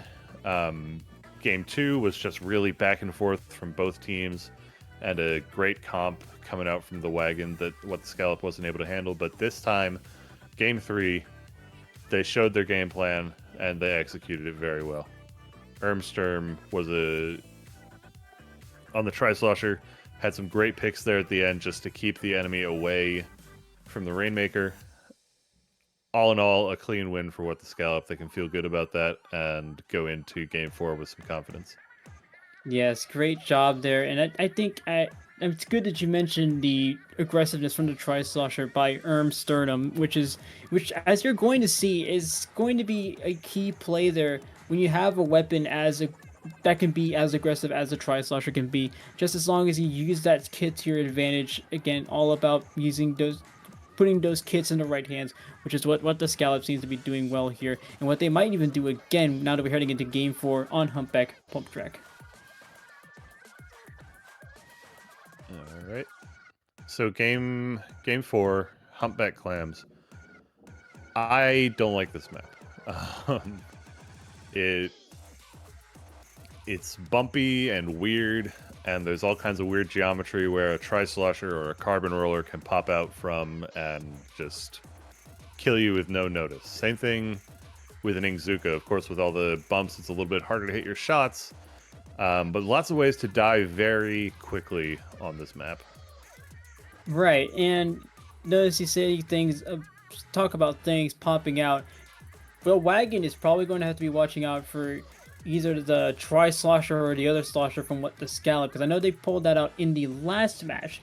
Now they're going to possibly see the same thing come out from them this match. There's going to be at least one Slosher on that team. There's the Tri-Slosher, which is what I was expecting so far. I believe they might even have an ink brush stays, so that's still something you can attack those ledges with, and the Wagon is going to keep with most of the same, although I think What the Scallop seems to be more favorable thus far, just because of how their comp is able to work around that that tactical, and how they're able to push even more aggressively than before. Yeah, I really like the Nautilus pick, and the Squeezer player from What the Scallop has been really putting up some key picks. I think they'll have a good chance of riding their Game 3 momentum into Game 4. And they've already got the Wagon 2 down. Make it 3. And there's Stim there with the Tri-Slosher, again using that aggressive suitor advantage. Mosto able to clean that up. That's actually 3 players down now. Actually, that is going to sneak in a few more clams, get them up to 62 remaining. And that's going to be it for that push. 2 players go down on the side of What the Scallop, which is going to be in the yellow. The Wagon currently in the purple. Here's the Trizuka from What the Scallop, able to take out 1 player. We're going to stick to a neutral game for now. That Trizuka from the Wagon, or from What the Scallop, sorry, was huge. The baskets on this map are so close to one another that it's really easy, if you get wiped like that in a push, to then give up like an equal push to the opponent. But the Trizuka was able to slow the Wagon down, and let What the Scallop get in a good enough position that they're able to hold the return push to just 80 points. And they're going to be feeling pretty good about that, I imagine. And one thing I noticed even last match was that they were able to do so well defensively. They're starting to catch on to what the Wagon is doing in terms of their aggression. There's only 1 player now, and that's going to be the Ink Brush, who tries to make a flank, but with 1 player there, it's going to be only them that's trying to make the flank. They don't have the support that they would have needed for such a move, but here's Toxic Yuri looking for a bit more pain. Actually picks up the power climb. It looks like they're going to start making a huge play now. They had the tactical earlier from Steam, so that's going to be a great... They don't have it now, which is going to hinder them very much so. There's Moss coming from the outside, trying to make a pick on George, able to do so very well there. The Wagon still has a lot of mechanics to them, which is going to prove very dangerous for the Scallop. Great wall there from the Squeezer player to really slow down the Wagon, but unfortunately it looks like it wasn't enough. They're still going to get their push off, and with any luck they can... I'm sorry, did they not break the basket? Well, it will say it was very close. Unfortunately, the clamp basket did not budge. The reality, they did miss the basket just barely, but that does mean that What the Scallop hangs on so far. Remember, this is a 62 remaining lead. No lead is safe, but What the Scallop seems to be proving us otherwise, because they've been able to hold on to this lead very well so far. That's actually it. Oh my goodness, that's a wipe. Go and stand there, relish in what you've just done, Draco. Oh my goodness, there's the power clam, and that lead is just broken apart there. Great play from Draco. Man, there's nothing like seeing a Twitter clip live. Unfortunately, unfortunately, it doesn't look like What the Scallop is really able to get much out of that. They lowered their score by 19 points. That's great, but they didn't really get a solid hold on the Wagon's basket, meaning that the Wagon is going to be able to get a lot of paint in mid and potentially come back here and start to push their own with 2 players down on What the Scallop. Oh, and here's the Wagon able to get that 1 power clam in. They don't have any clams to follow that up with. Smurf is able to clean up that push there, and that could have been very dangerous had they snuck in a few clams, because the clam basket would have still been open. But again, there's not much for them to follow up with, not in terms of players or in terms of clams. So What the Scallop still hanging on with their 43 remaining lead. Yeah, they're doing a little bit of hanging on right now. They've got 40 seconds left in the game. They've got some good map control. They've got the brush down, which is huge. It's one less thing that you have to think about. If I'm What the Scallop, I want to get one more push off just to feel a little more secure. Yeah, and What the Scallop does have an opportunity to do so. They actually have 1 player being very aggressive right next to the basket. There's Draco, who got that epic super quad here. There's a double from String, who was able to get a few picks before popping a tacticaler. They may be able to get this power clamp in. That's going to be another power clamp. That's 22 points remaining. Wagon looking at a very steep hill to climb if they can make a power clam in time. They do have 8. They don't have the power clam. That's going to be it for the Wagon. What the Scallop ties the set. Great game from What the Scallop. I was a little bit worried after that quad, honestly. I didn't think What the Scallop did enough to really take the game by the neck. But they were able to hold out, stop the Wagon from pushing again, and really seal the deal with that double power clam jump at the end. Yeah, that's a solid push there from What the Scallop, and it looks like What the Scallop is starting to get back into form, the form we've been seeing this season, with the fact that they've only lost 1 set so far, and we're starting to see why.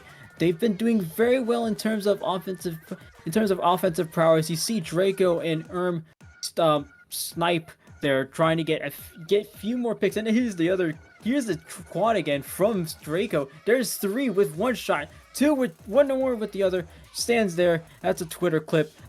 Someone's going to be reposting that. I'm going to see it on my timeline soon enough. So let's go ahead and open this up. All in all, though, great games. Great opening 4 games from both teams so far. I'm excited to get to Game 5. Barn, Nickel, and Dime. Splat zones.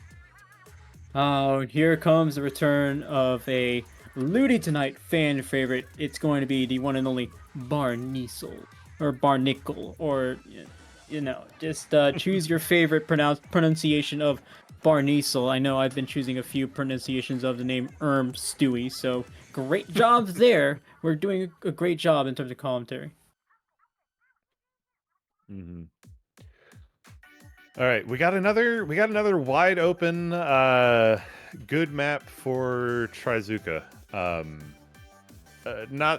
Not to complain too much, but we have been seeing a lot of key plays coming out of Trizuka players in this set. Nito, what do you think these teams need to be doing to maybe, not go 4 down all to the same Trizuka? Well, I will say that the unfortunate Splatoon 3 reality that we live in, we are now having to worship our Zuka overlords. So, what most teams can do, and I think the Wagon is going to suffer the most from having those 4 down situations, at least from what we've seen at the previous matchup. But what they need to do is start spreading themselves out a little bit more. You saw that there were 3 players clustered up with that when Draco popped the Zuka quad. There was 3 players that went down to 1 Zuka shot, so as long as they're spreading themselves out a little bit more, I saw What the Scallop doing. I think that we need to see just a little bit more from the Wagon. They have the capabilities to do so. There's a lot of flank routes for them. And actually, What the Scallop pulling out the carbon roller, and the Wagon going for the same comp they've been running so far. Only 1 Zuka on each team. Nature is healing. We got the hammer again from the Wagon. I'm a believer in it. It hasn't done so hot in the last 2 games, but they really showed what they can do with hammer in the first 2. And as long as they're able to break back into this game, they'll have a good chance to. But What the Scallop, again, showing a strong hold on the game in the first 30 seconds. And this is one thing about Barnacle and Dime, or Barneasel and Dime, that works very well for aggressive teams, is that you're able to push up a few of your players just like this. You use Draco and use their ranged weapons to your advantage. There's a lot you can do and just lock them out. It's like Sturgeon Shipyard, but with a little less height to it. And when I say a little, I mean everything's pretty much flat. But it works out very well in Draco's favor, who's been popping off this stream, I have to add. Great job from Draco, who gets another double. That's already down to 20 points remaining. This game might be over before we know it. Yeah, that hammer going down is a bad sign for the Wagon, but 3 players down on What the Scallop. The Wagon has a chance here. 1 point. They stopped it at 18 in game 1 and managed to take the win. Let's see if they can push here for the reverse knockout. You saw Ermstrom there try to get a few more picks on the Wagon in order to stop them from going any further. You saw that one player on zone. They only got to 1 remaining though, so it's still a lot of defense on the side of the Wagon. They actually get a wipeout now on the Wagon. There's a bunch of jumps now on the way for the Wagon, which is going to be crucial as they see themselves take the same positions. It might be a little dangerous stuff because they don't have the same range that What the Scallop had. They don't have the Zookas as well, which is what Draco's presumably responding with. Here comes I ran out of words. Chat, please give me more. But here comes Tacticooler at this point, because we got the Tacticooler coming out. That's 1 pick for the Tri-Slosher, and that's going to be their zone returning to What the Scallop. Great response from the Wagon there to take zone at 1 point remaining and not let go until they got their own push of 27. They're going to have to do a little more work to eke out a win in this game, but they've shown they can do it. I think the onus here is on What the Scallop to not let the same thing happen again. Absolutely. And here's Stapler using those fizzy bombs, and there's a wipeout for What the Scallop. Once again, those fizzy bombs coming out to be very useful for the Tri-Slosher, and What the Scallop getting another wipeout. The Wagon is at a very precarious spot here yet again. The penalty points are going away very quickly. Here's Draco, the only one left with the splash. Both of them able to hold the zone, and that gets them up to 3-2. What the Scallop with their first lead of the set. What the Scallop thought they were going to get their revenge for the reverse win from the Wagon in game 1. The Wagon said, "No, we were just giving you that lead because we like the drama."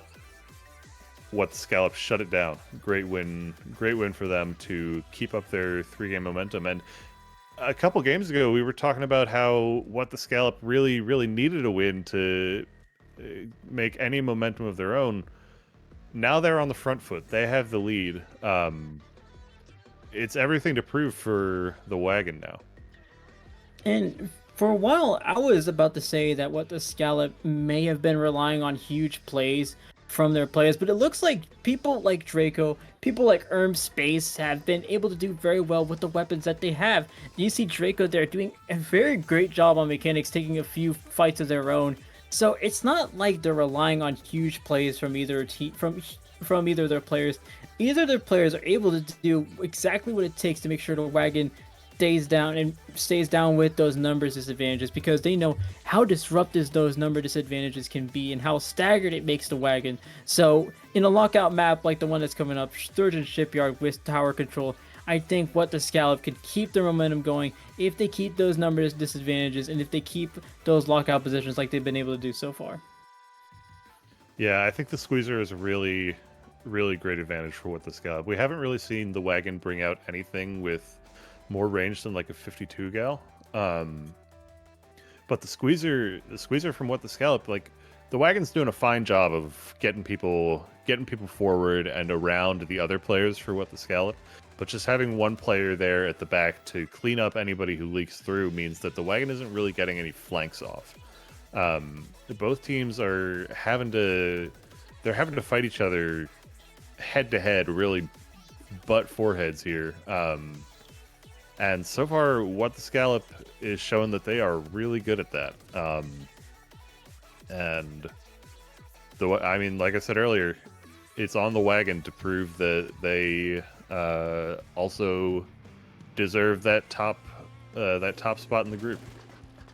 And we've got the lineups coming out. That's actually the Tetra dualies coming out from what the Scout, the wagon keeping most of the same. Actually, you're going to revert to the same comp I believe they used in the Museum del Fonzino game with the tower controls. So they have the sub pressure that they had previously. That's the three suction bombs from their side. They actually get another pick on the Tri-Slosher. That's going to be Subway that goes down, so great job from there. They no longer have the tactical to work with, but they're going to continue making this push as they head towards the first checkpoint. Yeah, once again, What the Scallop coming out to a good lead at the beginning. They got, they're sitting on the checkpoint. They just got a kill on the end zap. Somebody else had to jump out. This is looking good. This is looking like they're going to be able to get a good push going on a very snowbally map. Speaking of snowball, they just keep getting pushed back ever so further. Here's the wagon. Here's Squeezer. They're getting a pick on the end zap. Means no more tactical for you. That's actually a delayed triple for this team now. They've got 3 players down. That's another one. That's a great job from Draco, who's been doing very well with the Trizukas so far. 43 remaining for What the Scallop. They did lose control of the tower, so they're going to have to bring it back to where it was previously, but they seem to be in a comfortable position here to where they can get a few more points on the board. Yeah, I talked earlier about how the wagon was having trouble getting any flanks off, and the double wall from What the Scallop is really just making that even more apparent. And man, every time it looks like they're gonna go down, like they'll lose a player to like putting a pinky toe in an ink strike or something. But they kept that opening push going down to 9 for the first 2 minutes of the game.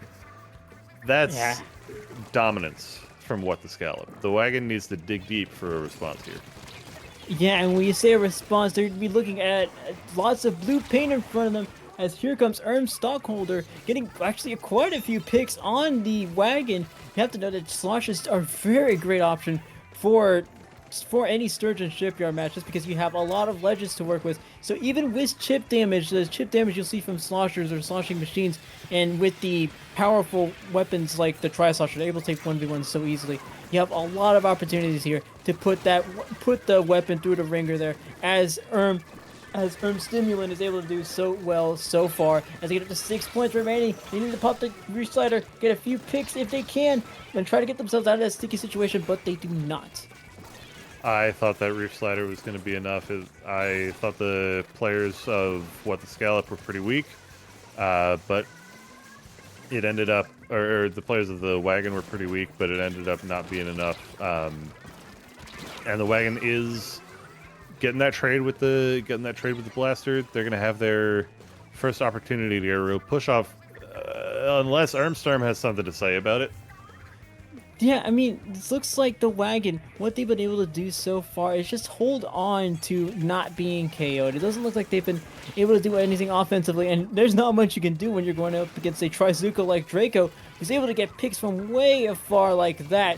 But again, it looks like the wagon hasn't had opportunities to make offensive pushes because of how well What the Scallop has been able to do on defense so far. I mean, the wagon has only gone up to 99 remaining, just barely a point. So What the Scallop finding all the responses to what the wagon's been able to provide. Wagon just needs to find something from somewhere, and they need to do it very quickly as we're going down to a minute remaining.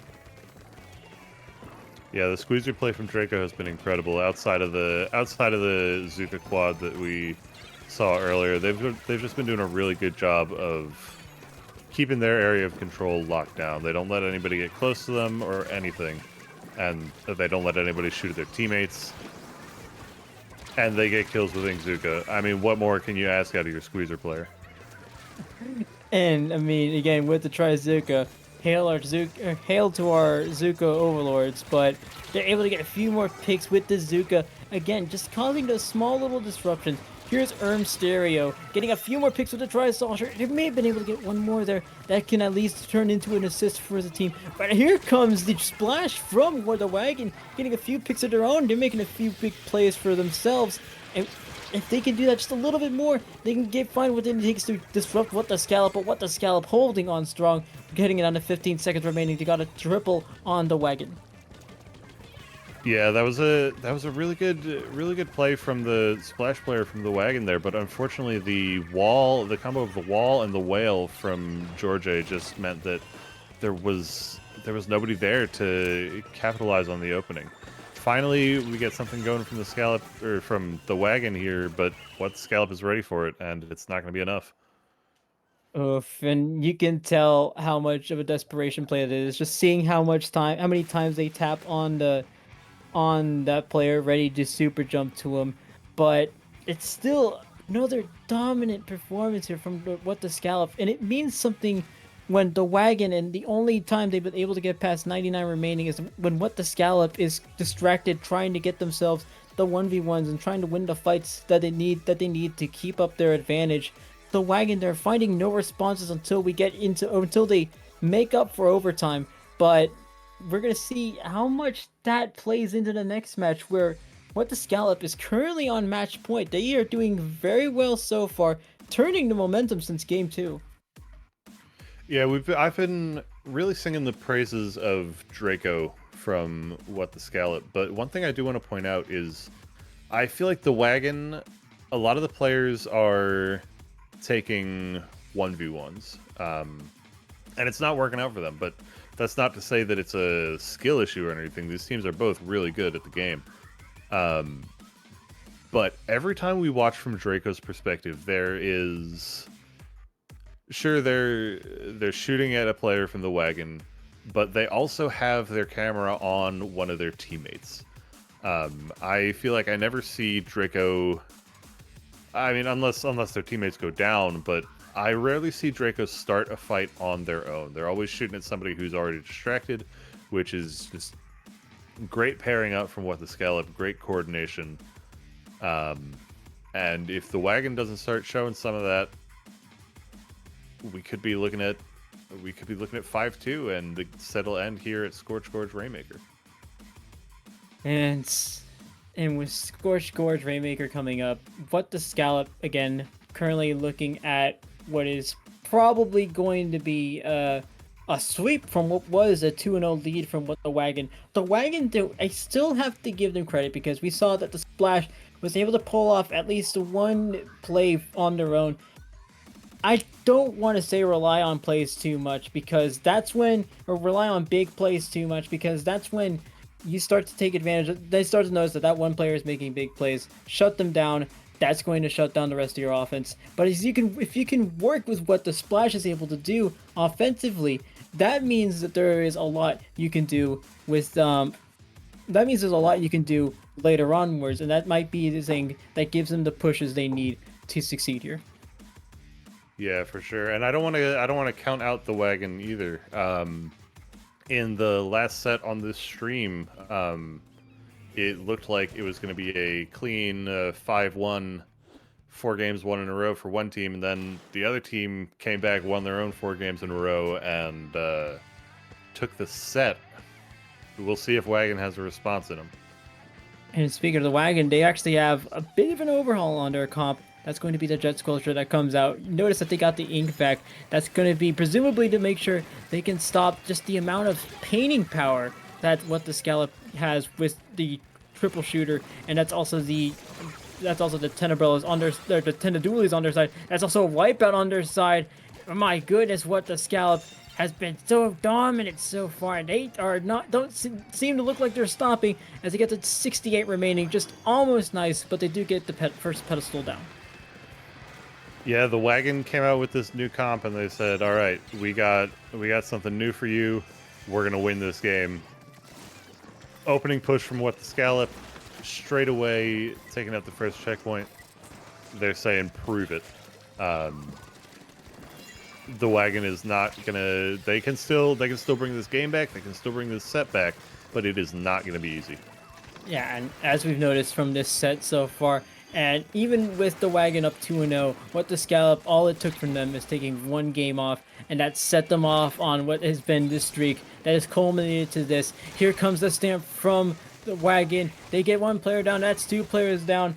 That's Erm's Scallop that actually goes down as well. So that's one less player that they'll have to worry about. But they do get closer to that first pedestal. That's 96 remaining. They're getting ever so close, and they need to just miss that bomb. But that bomb is going to get some assistance from Erm7, who gets a pick on the Rainmaker just before that push turns into anything that just a little bit more dangerous for what Scallop.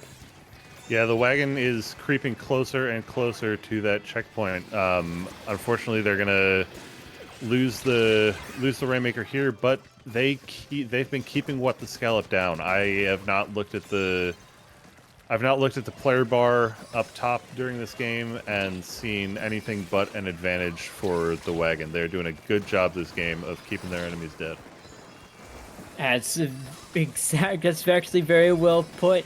And actually, the wagon seems to be doing a great job here as well. I mean, that's one player down now. That's still a disruption that they'll need. That's actually 3 players down now. That's a 2v1 that V-Shot is going to have to get ready to face. George has to face this one Rainmaker who gets up to 46 remaining. That's a huge push there from Wagon. And that might be the push, that the jolt of life that they needed to keep themselves in this set. Yeah, a lot of pushes can stall at the checkpoint on this map, but a lot of pushes that get past there end in the 20s, the teens, and even the single digits. So that's a great stop from What the Scallop, and they're finally looking at a numbers advantage for the first time in a while. Unfortunately, they ran straight into an Ixuka. That's not the way that you're gonna get a good push going on this map. Oh, they were so close to what could have been a huge push for them. They were just that much away. I think that's 7 points away if my mental math is doing me right. I don't know, I haven't taken math since high school. I'm scared of math. Anyway, we're heading into a minute 30 left on the clock. That's 1 player down now for What the Scallop. The Wagon now 1 player down as well. 2 players down now. That's going to be Draco with the Squeezer that's able to get the pick there. They have the Rainmaker yet again, and they want to get themselves ever so close to the lead. Salmon now holding the Rainmaker. They need to get the few picks before they can move a little bit further, but they get picked off themselves. There's the tentatively going down. Yeah, it's a little bit of a slugfest right now. Both teams just kind of trading blows, waiting for the other people to blink. Oh man, that's a blink if I've seen one. Fortunately, the wagon able to stop just. Oh no, I thought they'd pick the Rainmaker, but it looks like What the Scallop is getting a good push out here. These are the pushes that are really hard to beat on this map, and they're just going to make it more. The wagon really has to dig their feet in and get this pop, get the Rainmaker out of there, and get going if they want to take this game and have a chance in this set. Oh goodness, and just as things were looking well for the wagon, Draco pops off, gets another double from afar. That gives What the Scallop just a spark in their offensive prowess there. Able to get a few more picks on a few more points, down to 17 remaining. If the wagon still had the same bomb pressure they had in the previous games, that would have been an easy sweep there. Here comes Spoon around the side with the zap on tow. If they can just pick up this Rainmaker, this could be wraps for the wagon. What the Scallop on game point. They don't even have to pick it up. That's going to be the set for What the Scallop as they win 5-2 over the wagon. Great set from What the Scallop. Incredible job to come from. Like, we talk about reverse sweeps, but it's not easy to sweep from being 0-2 either. They got that one piece of momentum they needed, and they said, we're going. We're not letting go of this. GG the wagon. Yes, and a great job there from everyone on What the Scallop. Very great, dominant performance from Game 3 to Game 7.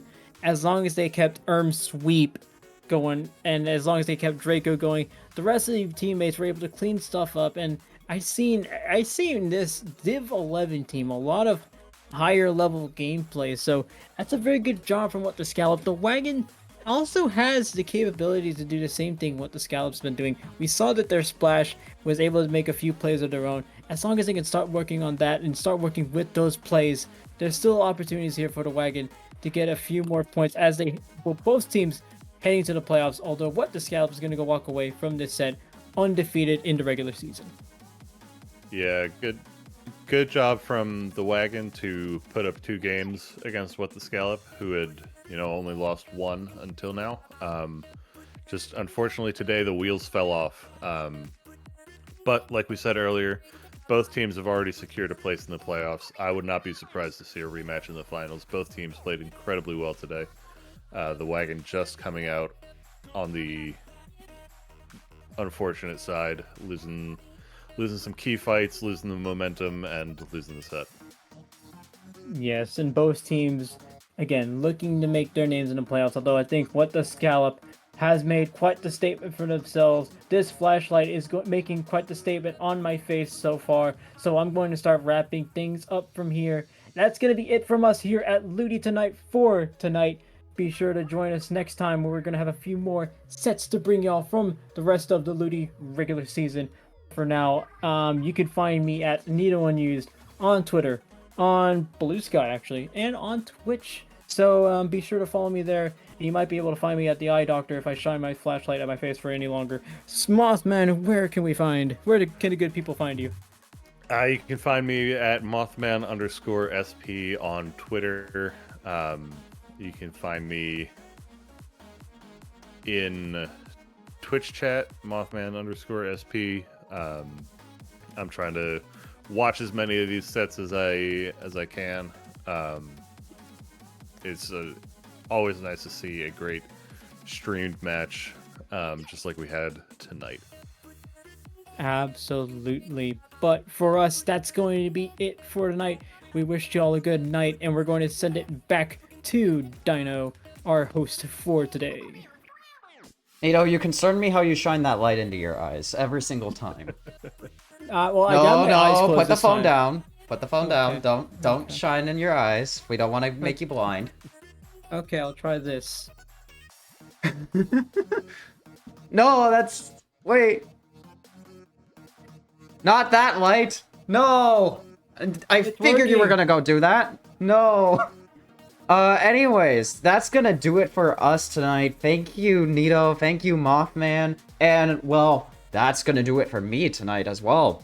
As to where you can find me for future, escapades, I am on Twitter, and I am on Twitter and Twitch with the username Dynamite Central. I am also on Blue Sky as well, dynamitecentral.bsky.social. So if you want to find me on there, well, I mean, I gave you the place to look, so go look. Anyways, that's gonna do it for us tonight. Thank you all so much for watching Ludi Tonight. We're gonna have some more matches for you tomorrow, but in the meantime, thank you all for coming in tonight and watching some really crazy and exciting matches. We hope to see you all whenever we, well, I mean, I literally just said we are streaming tomorrow, so be sure to be there tomorrow for more Ludi matches. I'm Dynamite Central, Dino for short, and this has been Ludi Tonight on Splatoon Tourney. And with my eyesight, we say good night. Good night. Yes, Good indeed. night, everyone. Please do not blind yourself anymore, Nito. Where's the hang up button? Non-existent. Goodbye.